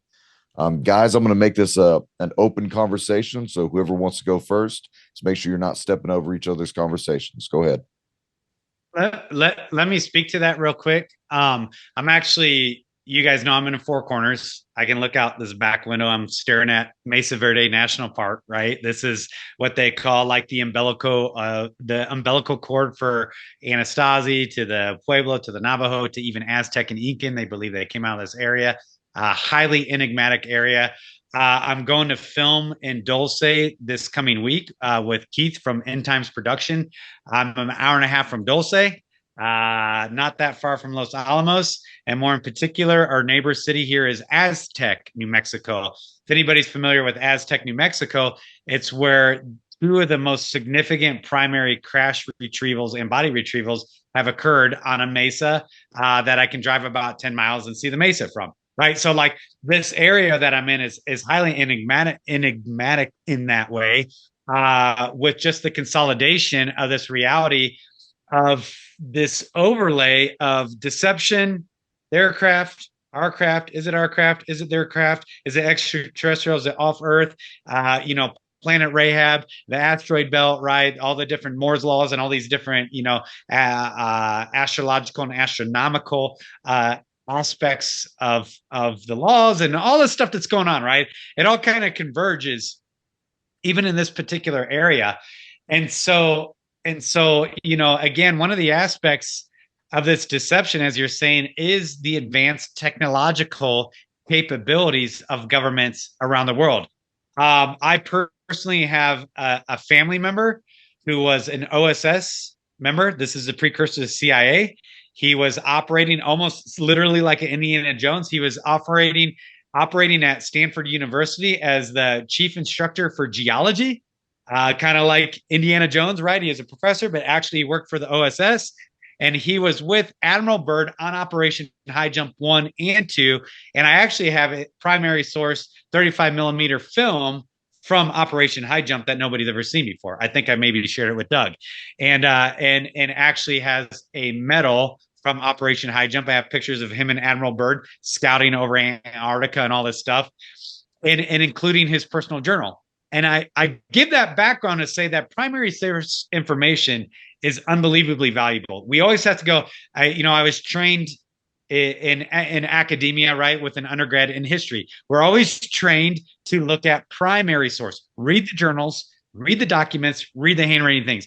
Don't read what people say about it. Read what they had to say about it. The contemporaries did, right? That gives you the greatest clarification of what is truth and what is reality and what is official historicity.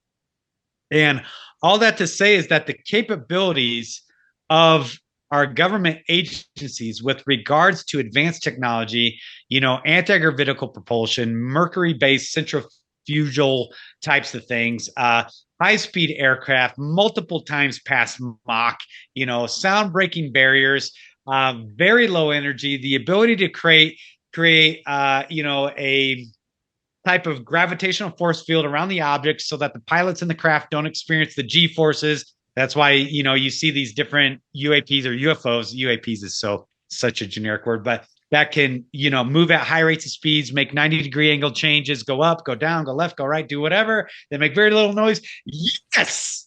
The bottom line is, yes, we have that capability.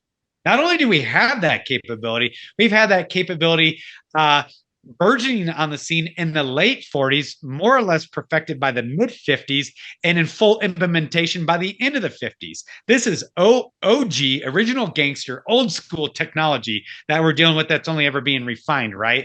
So the aspect of utilizing these types of craft, whether it's our nuts and bolts or whichever way you lean, or their nuts and bolts, are different aspects of reverse engineering to where we have similar nuts and bolts technology from both belligerents out there operating in this realm. It is yes, and it's not an either or, it's a both and. The answer is always a both and, it's not either or. And it is absolutely going to be central to the Great Deception. I mean, we don't have to look far to look at Sanskrit, right? To look at the Vihamanas, to look at the Nazi Bell, to look at, different ancient texts, to look at Roman legions, legionnaires talking about having to fight battles against aerial craft and blah, blah, blah. Like, yes. And it's coming. And again, a great deception. And that'll just be one component to solidify the narrative for a global collective consciousness, ritualistic, traumatic abuse. That's what it's all centered on. Jamie, sometimes I think we have the same genetics in us because you stole everything. I just wanted to say I should have gone first and on you. No, the Germans, the Mercury vortex engine that was quickly taken off the scene. What happened when Nikola Tesla died? The FBI went in there and took all of his papers. We see this over and over and over again where this technology is being censored from the American people. They're taking it and doing their black ops projects with it. Even aliens. I have an article here that they just created an embryo from non-human sources. So, I mean, you mix all those together. Let's just say we're planning a deception. You mix the ability to create, if you're creating embryos from non-human sources, we don't know what they can create, but they create some kind of non-human entity looking thing, which I suspect they already have. You add the technology that you just spoke about. We know that Nikola Tesla was probably the smartest man who ever lived. He had technology far beyond his years. And you look at the Germans, how they, in 20 to 40 years, they absolutely transformed the world with technology. They were the first in everything. Werner von Braun, that's why he went to the moon, because the technology that we got from the Germans, the Mercury vortex engine, you take all that which was basically 1940s, 1950s technology, and then you add 70 years to it, which we have now, of advancement in that technology that's been hidden from the American people, and you're saving it for a moment, a time and space when you're going to reveal it, but you'll reveal it with deception. You're going to say this is alien technology, but it's technology that was given to us by the Watchers, given to us by fallen angels, because I can only imagine, if the most brilliant among us has a 200 IQ, and we imagine what the fallen angels IQ is into the thousands, they have ways and means of doing things that we can't even conceptualize. So we've been given this little bit of technology to defy what looks like the laws of physics, making right angle turns 10,000 miles an hour, no visible means of propulsion, creating creating life, Frankenstein life from non-human origin. You mix all that together, just think all that together, and you've kept it under wraps to that moment in time when Antichrist makes his appearance, and all those signs and wonders of just extraterrestrials coming down from heaven, the transhumanism offering you godhood, all of that put together in one package. And like I said, the saddest thing I think the world is going to see is billions of people accepting it. And again, this is all part of the deception that is being driven by the governments of the world.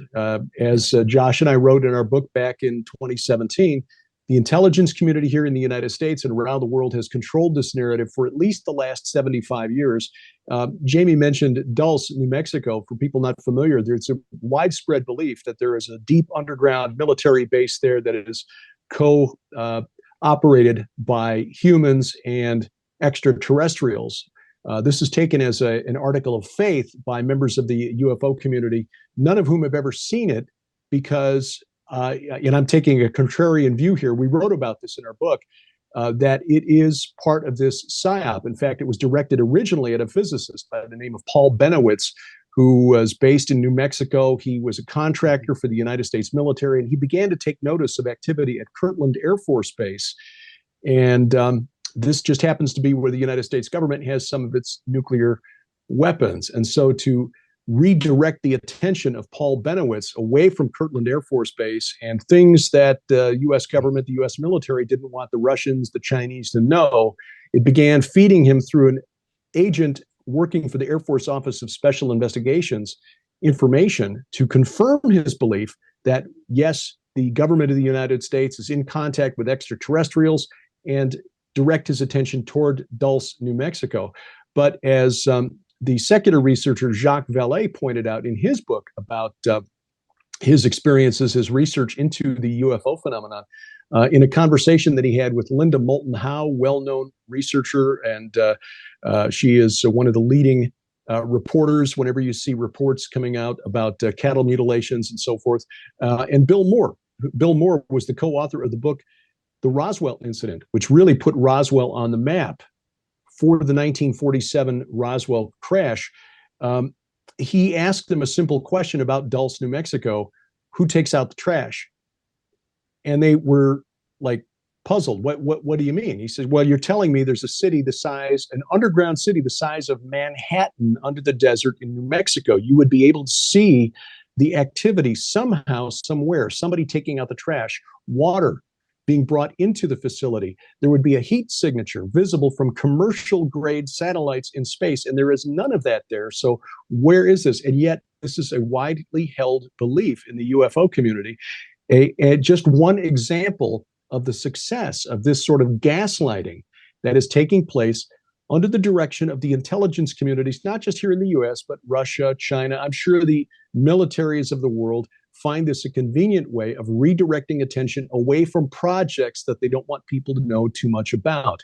Now, the question is, what do we as Christians do about this when the big deception, when this piece of a craft found from 1947 or 1948, and Jamie, I actually was aware of the Aztec crash. I interviewed Frank Thayer, who co-wrote a book about the Aztec crash a couple of times on my podcast. What do we as Christians do about this? The proper understanding of Genesis chapter 1, verse 26, then God said, let us make man in our image after our likeness, is key to understanding this. This does not mean that God is a humanoid biped about 6 feet tall. What this means is we are created as God's image bearers, his moral agents on this earth. That's what that phrase means. So if a craft created by whoever is released and said, look, we recovered this from the crash site at Rendlesham or at Aztec or Roswell or wherever, or if by some chance extraterrestrials actually do exist and a craft lands on the White House lawn and somebody comes out and says, Klaatu Barada Nikto, we as Christians would say, look, this does not change the fact that here on earth, we are God's image bearers. We are his imagers. And so my faith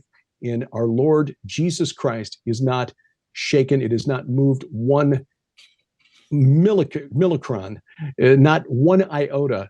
And that is what we need to focus on, because the media, the corporate media, is going to do what it always does, which is parrot the official line, and the official narrative has been moving in this direction, especially since 2017, try to convince the world that extraterrestrial life exists. We as Christians need to say, doesn't matter, don't care. It actually would be kind of cool, but it does not change the fact that we are created in God's image, his image bearers on this earth. Derek, I have a question for you. You mentioned Dulce and the Dulce Wars. What do you make of Phil Schneider's testimony and his subsequent death that everyone believes at this point in time was obviously a murder? I don't know what to make of it. I don't believe everything I'm told, but you cannot go and prove anything that he said, except for the fact that after he said it, he was killed, and he said he was going to be killed for saying it. So what do you make of that? Because that testimony alone is a huge driving factor for the younger generation right now. Right. You need to corroborate something. You just need to corroborate something. And that's the thing I keep coming back to. There's been nothing that's been corroborated by an independent outside witness as to the existence of that base. When it comes to the existence of extraterrestrials, we've got all kinds of testimony from contactees who say that they've been hearing messages from entities who ostensibly want to help us, keep us from killing ourselves through nuclear holocaust. And yet they're not actually doing it. My question is this: if they've got the technology to cross the distance between the stars, which is just an unimaginable expense of energy. I mean, set aside science fiction, and I love science fiction. I love me a good space opera, but the fact is the energy required to cross the distance between stars is almost incalculable. The odds of somebody actually coming up with that kind of technology is virtually nil. Gary Bates of Creation Ministries International has done a really good documentary on this, which featured friends of ours like Joe Jordan of CE4 Research Ministries, CE4, Close Encounters of the Fourth Kind, who showed really through his ministry and his work that the abductee contactee phenomenon, which should be separate from the UFO UAP phenomenon, two separate things, that it is a spiritual contact and that it can be stopped in the name of Jesus Christ, which would make no sense. We're dealing with physical entities from Zeta Reticuli. If you're dealing with demons, well, yeah, calling on the name of Jesus Christ obviously would have a powerful effect. If these entities had the technology to cross the distance between stars, why can't they work a webcam? Why is all of this contact through spiritual means? Why is it all telepathy? It's because it's spiritual. It's not physical. It is a spiritual war. And coming back to Phil Schneider, he may have believed what he was saying, but unless and until somebody can, answer the question posed by Jacques Vallée to Bill Moore and Linda Moulton Howe, who takes out the trash, I've got to be very skeptical. Yeah, Jamie knows this. You go to Washington, D.C., there's an entire city under Washington, D.C., but you will never be allowed there, ever. During every presidential inauguration, we have teams who go down the tunnels, and their whole job is to search for explosives with K9 teams. It's actually a super fun job. But that takes an entire army to keep that going. And everybody knows it. It's a joke. Everybody knows it. So if we can't keep that hidden for where we take the president, I don't understand how we can keep something as almost reference to the Pentagon underground, and there's no heat signatures, there's no intake outtake pipes. Where are you getting you're getting your air from? You know, all these things to me are they're unanswered questions that need to be answered. They won't be answered. They'll be filled with conjecture, and it just fuels the deception. And we humans are deceptive creatures. We love us a good deception, a good space opera, right? We love it. We love to be told stories. The problem is that once you start to go down this rabbit hole, I call it the Alice falling down the rabbit hole effect. When Alice falls down the rabbit hole effect, goes deep and dark enough, you keep growing further and further away from the light of the cross. And you don't search for that anymore. You keep searching for the next unknown truth. Jamie's talked about this many times, searching for the next unknown thing. You know, it's a dopamine effect is what we're chasing. So thank you for that, Derek. Dave, what is your thought process on this? If aliens land on the lawn of the White House, what do you expect as a psychologist? What would you expect the American people or the people of the world to go into a psychotic episode? Do you think it would be like Independence Day, where they're going to go up on the top of the tower and welcome the giant laser beam coming down at them? What do you see with this? Well, if they're of the Vegas tribe of aliens and they're over 7 feet tall, I'll recruit them for my basketball team. And that's the seriousness I give to this. Seriously, guys. I mean, if they have the technology to come here and traverse gravity and do right angle turns at 10,000 miles an hour and all that stuff, they can truly do that. They could neutralize every defense system we have on the earth. They could bend us to their will instantly. This just makes no sense. This is about enslaving and capturing God's prized creation. And this is why, you just apply a little bit of logic here. And I want to just give you an example too, because I think aliens, I think the German scientists and what my dad learned and what Vance Davis learned, I think a lot of this technology has been transmitted through demonic forces. I think all of it has been, really. And I don't think it's changed. I think Tesla was probably the recipient of this as well. But there's something we call, cultural technological lack. And I'll give you an example of this.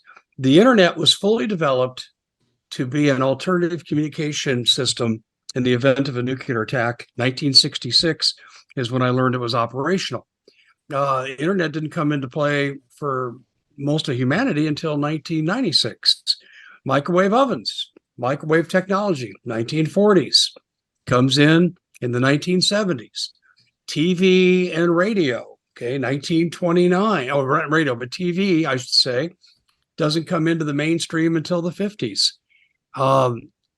There's technology well beyond what we're aware of. I think it's demonically inspired. I think when we jump over normal societal and civilization development, when you use sociological models, we took an unnatural leap in 1947 after Roswell. I mean, night vision, computers, going to the moon. We took an unnatural leap, and I think that does come from aliens, and I think that was them gaining the foothold. And don't you find it interesting that satanic Nazis, and they were satanic Nazis, all should have been locked away, but some of them allowed to escape. And what did we do with one of them? What did we do with a war criminal that sent 1- and 2-stage rockets to London and killed children and old people? What did we do with that guy, Werner von Braun? We put him in charge of NASA. What kind of sense does that make? You want to talk about a satanic influence inside of our government? You don't need to go any further than that. And then, of course, if you want to deal with Satan, just look at Hillary Clinton.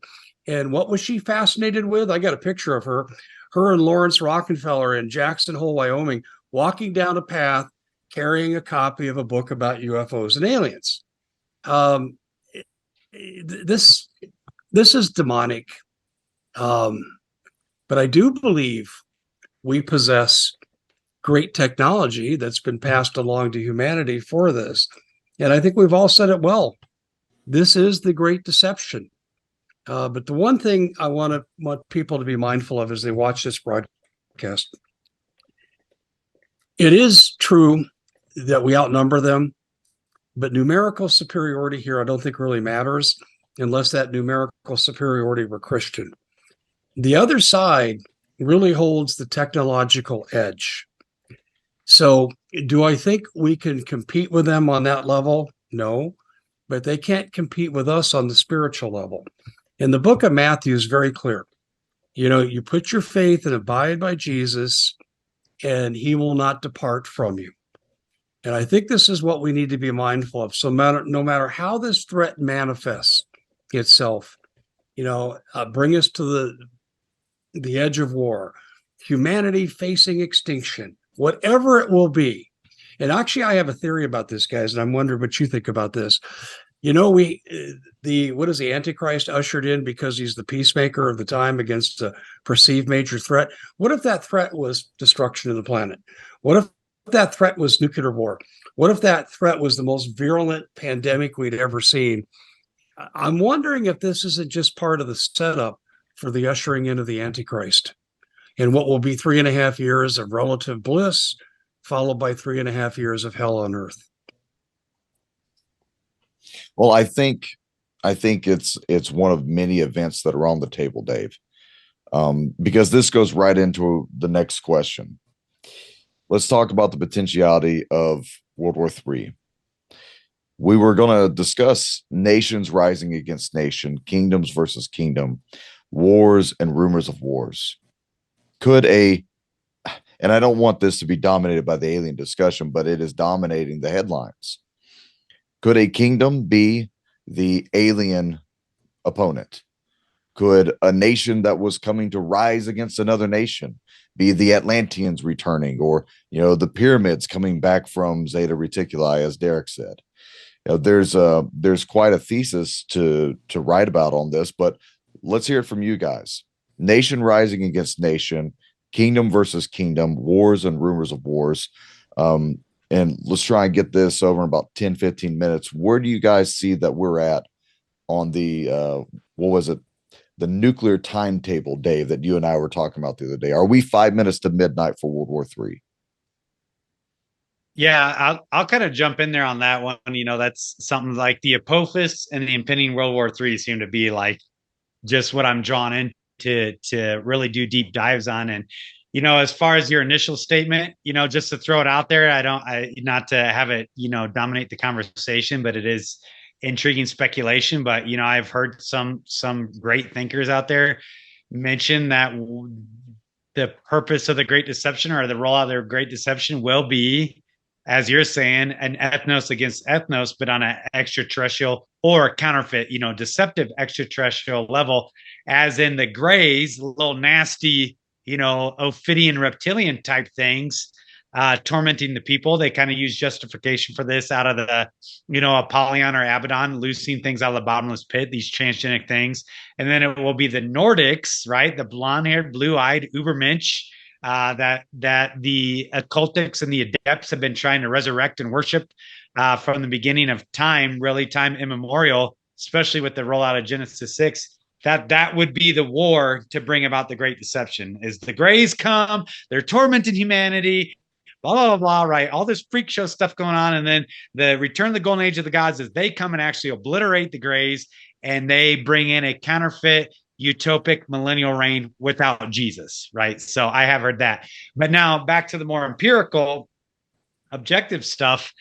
Is I mentioned it earlier about the inevitability of World War III. So there's always that distinction between inevitability and imminency.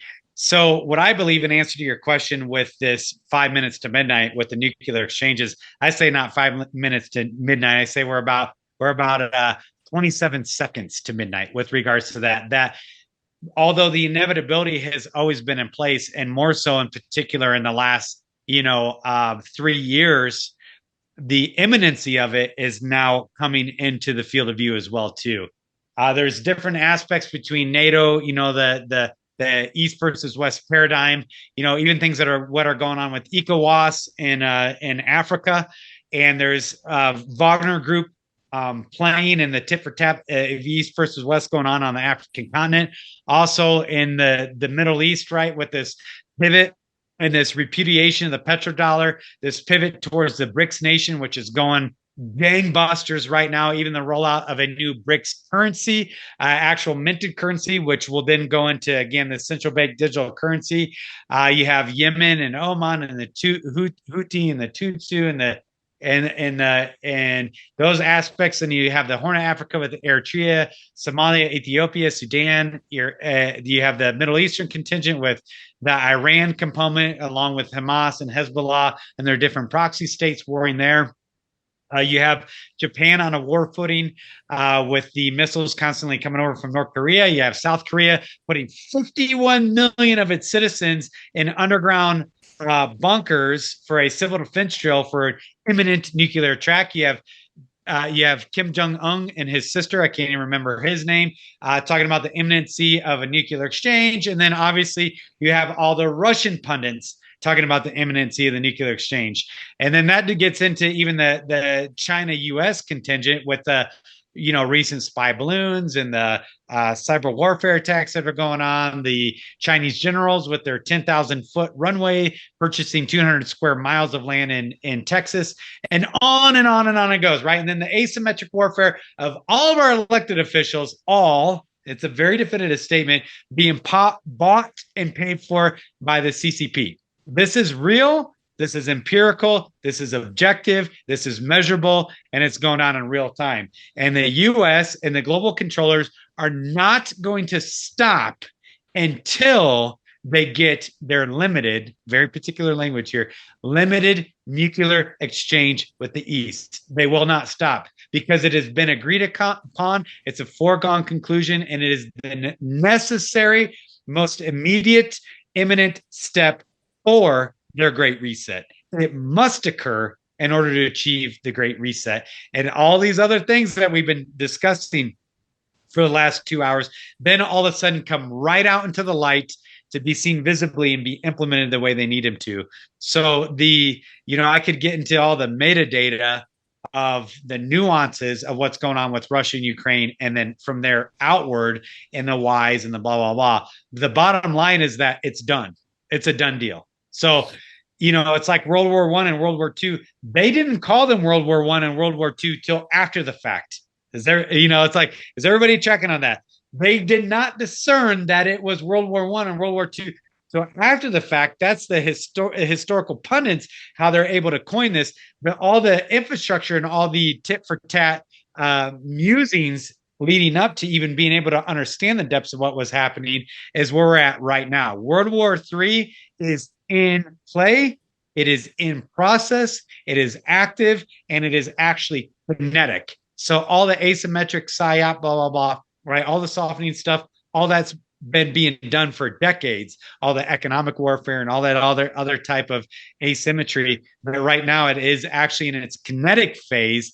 And the American populace is so blind, deaf, and dumb that they don't understand what comes next. Now, the Europeans have a very different historical consciousness that they are very well aware of what comes next, which is Jamie, why all the positioning and all the posturing is the way it is. Hey, we're limited on time. I'm going to have to move to someone else real quick. Derek, would you like to take a shot at this, the World War III? Yeah, I think that we are, again, historians will look back on this phase of history as the early stages of World War III. Jamie was right. People didn't call it World War I or World War II until after the fact. People don't remember that World War I began in 1914, or World War II really began with Japan's invasion of Manchuria in 1931. I think they may look back on this period of history and say it really began around 2014 with the Maidan Revolution, which was backed by the United States in Ukraine, pushing out the pro-Russian president there, Yanukovych, for the U.S.-backed candidate. But I think in a broader sense, as Jamie said, ethnos versus ethnos is also a key aspect of this. And we're seeing this here in the United States. We've got tribe versus tribe, ethnicity versus ethnicity. And that tension has been stoked by ideologues and like Al Sharpton and others and this is on both sides of the aisle, wanting to keep us fighting with one another rather than coming together so that can keep us divided. It may in fact be the reason that the United States does not play an obvious role in end times Bible prophecy. But I think the bottom line is that the principalities and powers behind the scenes, who again are our true enemy, want us fighting with one another for the very simple reason that military commanders since time immemorial have known that the easiest way is to defeat an enemy is to make sure your enemy is internally divided before you attack. Bob, you want to take a swing at this? Yeah, in James it says, where do wars come from? It says it comes from our greed. Even in our churches today, we have this thing called the prosperity gospel that's based on greed. And you look, if you ever read the book, The Economic Hitman, the wars that we fought for freedom, it's based on greed, that we can take from other people that which does not belong to us. It's one of the commandments, thou shalt not covet. But the world, we worship covetousness today. And when you worship something that God does not sanction, trouble only leads to that. That's all you're going to have is trouble. So we see today, the Russian oligarchs, they've exploited Russia. We want to defeat Russia so we can exploit their assets. We want to defeat these people so we can exploit their assets. This is what the world is comprised of today. So that's the first thing, is that we have this dynamic of greed going on globally. The second thing is use it or lose it. Because of this technological explosion that we've spent the last 2 hours or so discussing, we are afraid today that China just announced they have this continuous burn laser. We have this exploding technology that we're afraid that one side's going to gain mastery over the other side. We have the ability to break codes. We know what the other side's doing. And so that's just another dynamic that is pushing the world towards this moment. Jamie, you're right. 27 seconds, if that, 2.7 seconds. And, so we have this unique period in time where greed can be exploited and expressed globally, where technology is exploited and expressed globally. And then on top of that, there's the spiritual aspect to it. You want to talk about a war? What happens when the angels at the Euphrates River are replaced? Immediately, a third or a quarter of humanity is killed by them. So we are headed towards this like never before. And the elements driving it they've never been elements like this before. 100 years ago, we couldn't express this threat globally like we can today. So it's there, and it's very, very dangerous right now. They're talking about we're going to launch nuclear weapons. This hasn't been talked about since the 60s. We're talking about releasing pathogens that have the ability to kill every human being, releasing chemical agents. It's everything that's used to destroy has reached its zenith, and each side is threatening the other side to use it with technology blooming. Oh my gosh.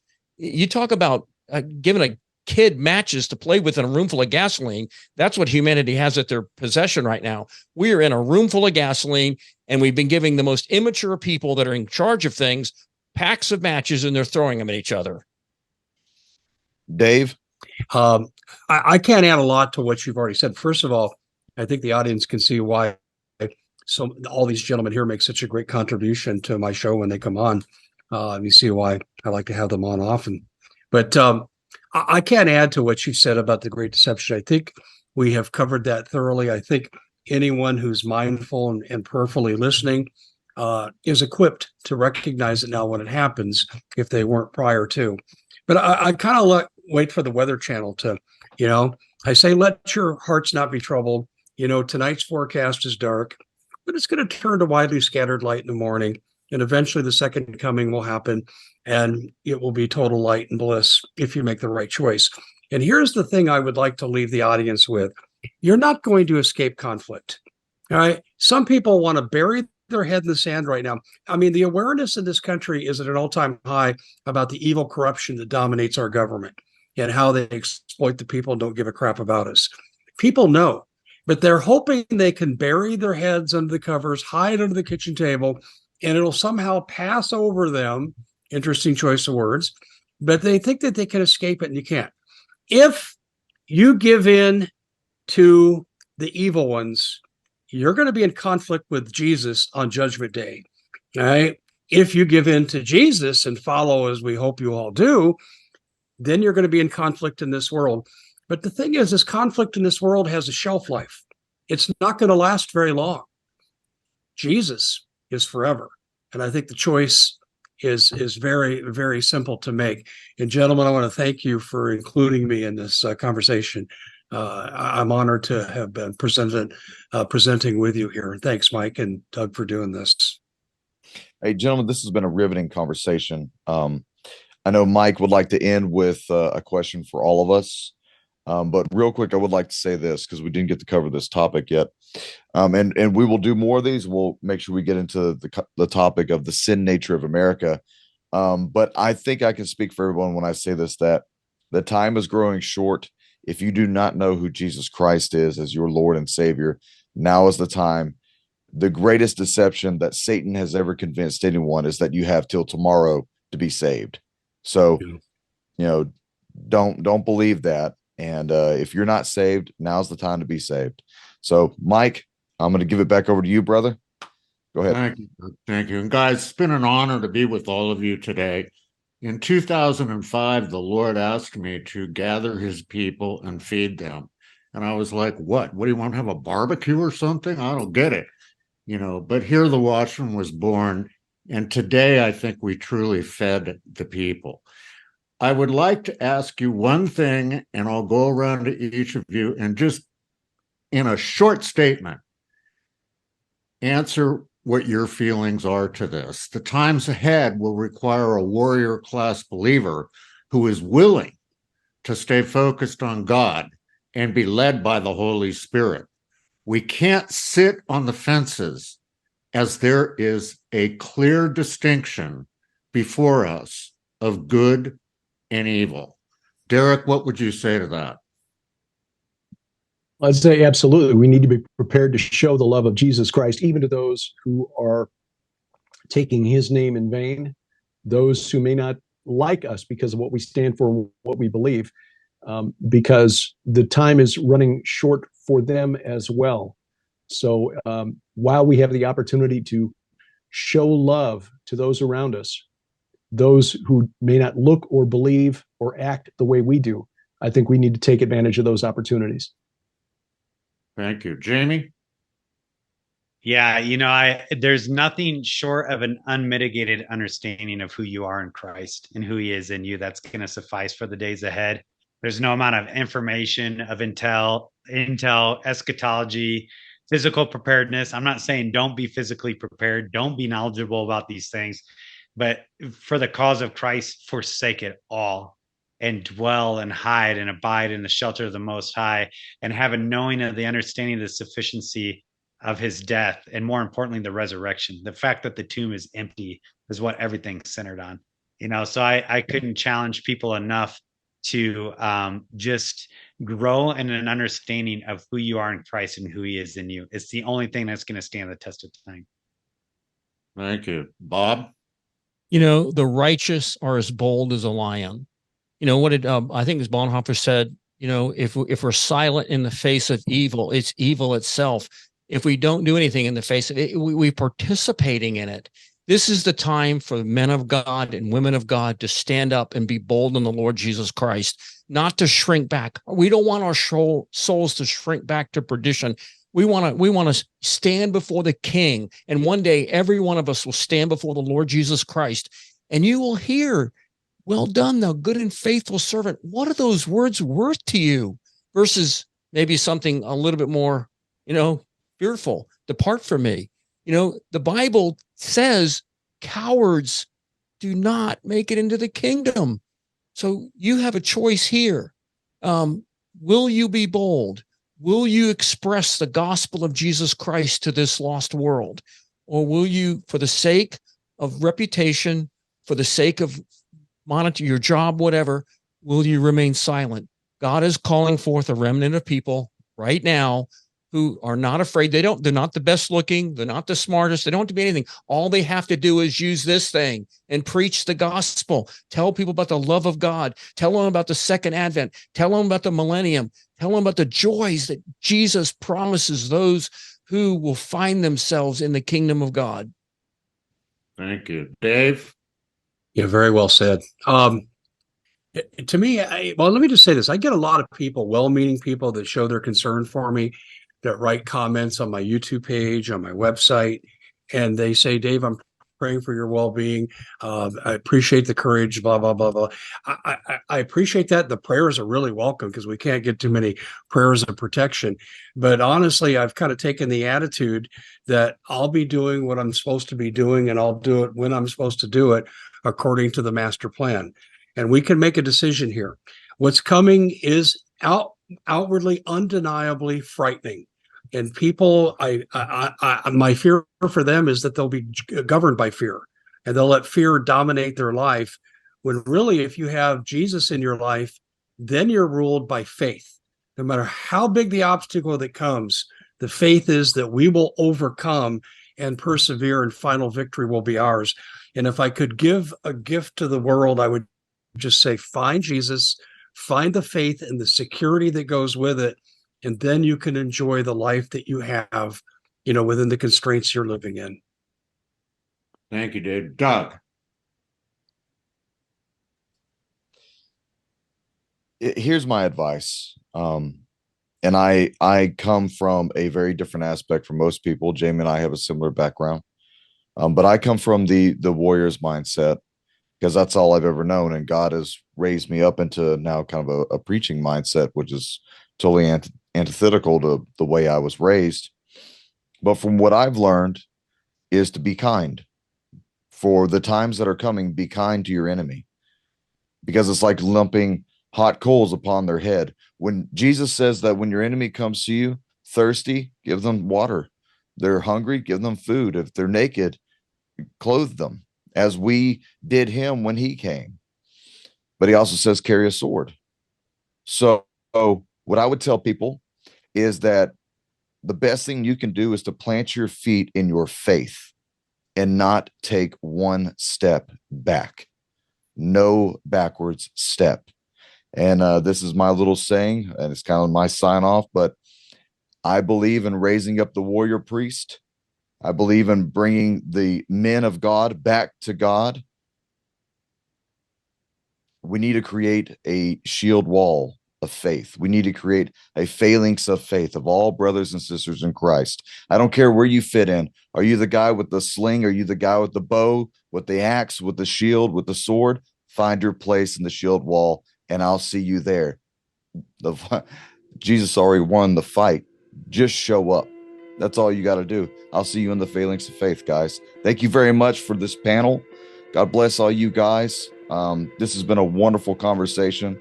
I pray that we get to continue to go forward with these conversations. But ladies and gentlemen, the time is coming where we may not be doing this. So it is up to you to get out and do this in your own community, in your church. Have these conversations. Don't be quiet and sitting on your hands in the pews. Get out there and express the good word of God. Thank you, guys. Thank you, Evan. Thank you. I appreciate it. Remember, everybody, the battle is out there, not on your couch. We'll see you next time.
Klaus Schwab from the World Economic Forum has said, "You will own nothing and you will love it." And that's represented by what's going on across the planet today, where the economy of the world is in free fall, and nowhere is it more in evidence than with our own President Biden deliberately trying to sabotage what we have, access to food, other resources. So Americans are in a unique position, really for the first time in our history. We're going to have to provide for ourselves or subject ourselves to the whim of the government. Do you really trust a government to feed you that left 1,000 Americans behind enemy lines in Afghanistan? I don't think so. So where do you go? When you ask the question, who's the best prepper out there today? There's only one answer. Ready Made Resources and Robert Griswold. I call him King Prepper, and that's how a lot of people think of him. You have everything there you'd want, from night vision to storable food, how to prepare cooking in emergency situations, books and videos on how to prepare alternative energy, communication, first aid that you wouldn't think of, natural antibiotics, you name it, Bob has it. Now, here's the good thing about Bob Griswold that no one else does but him. You don't have to buy anything to talk to him. If you're not sure where to start with your preparation, no obligation phone call directly to Bob. You can talk to him for free. Most people will charge you an arm and a leg for a half-hour conversation. That's not Bob Griswold. He cares about helping America get prepared. Go to readymaderesources.com, or you can call the number directly at 800-627-3809. Again, that contact information, readymaderesources.com, for the best prepping outfit in the country, or call Bob Griswold directly, 800-627-3809.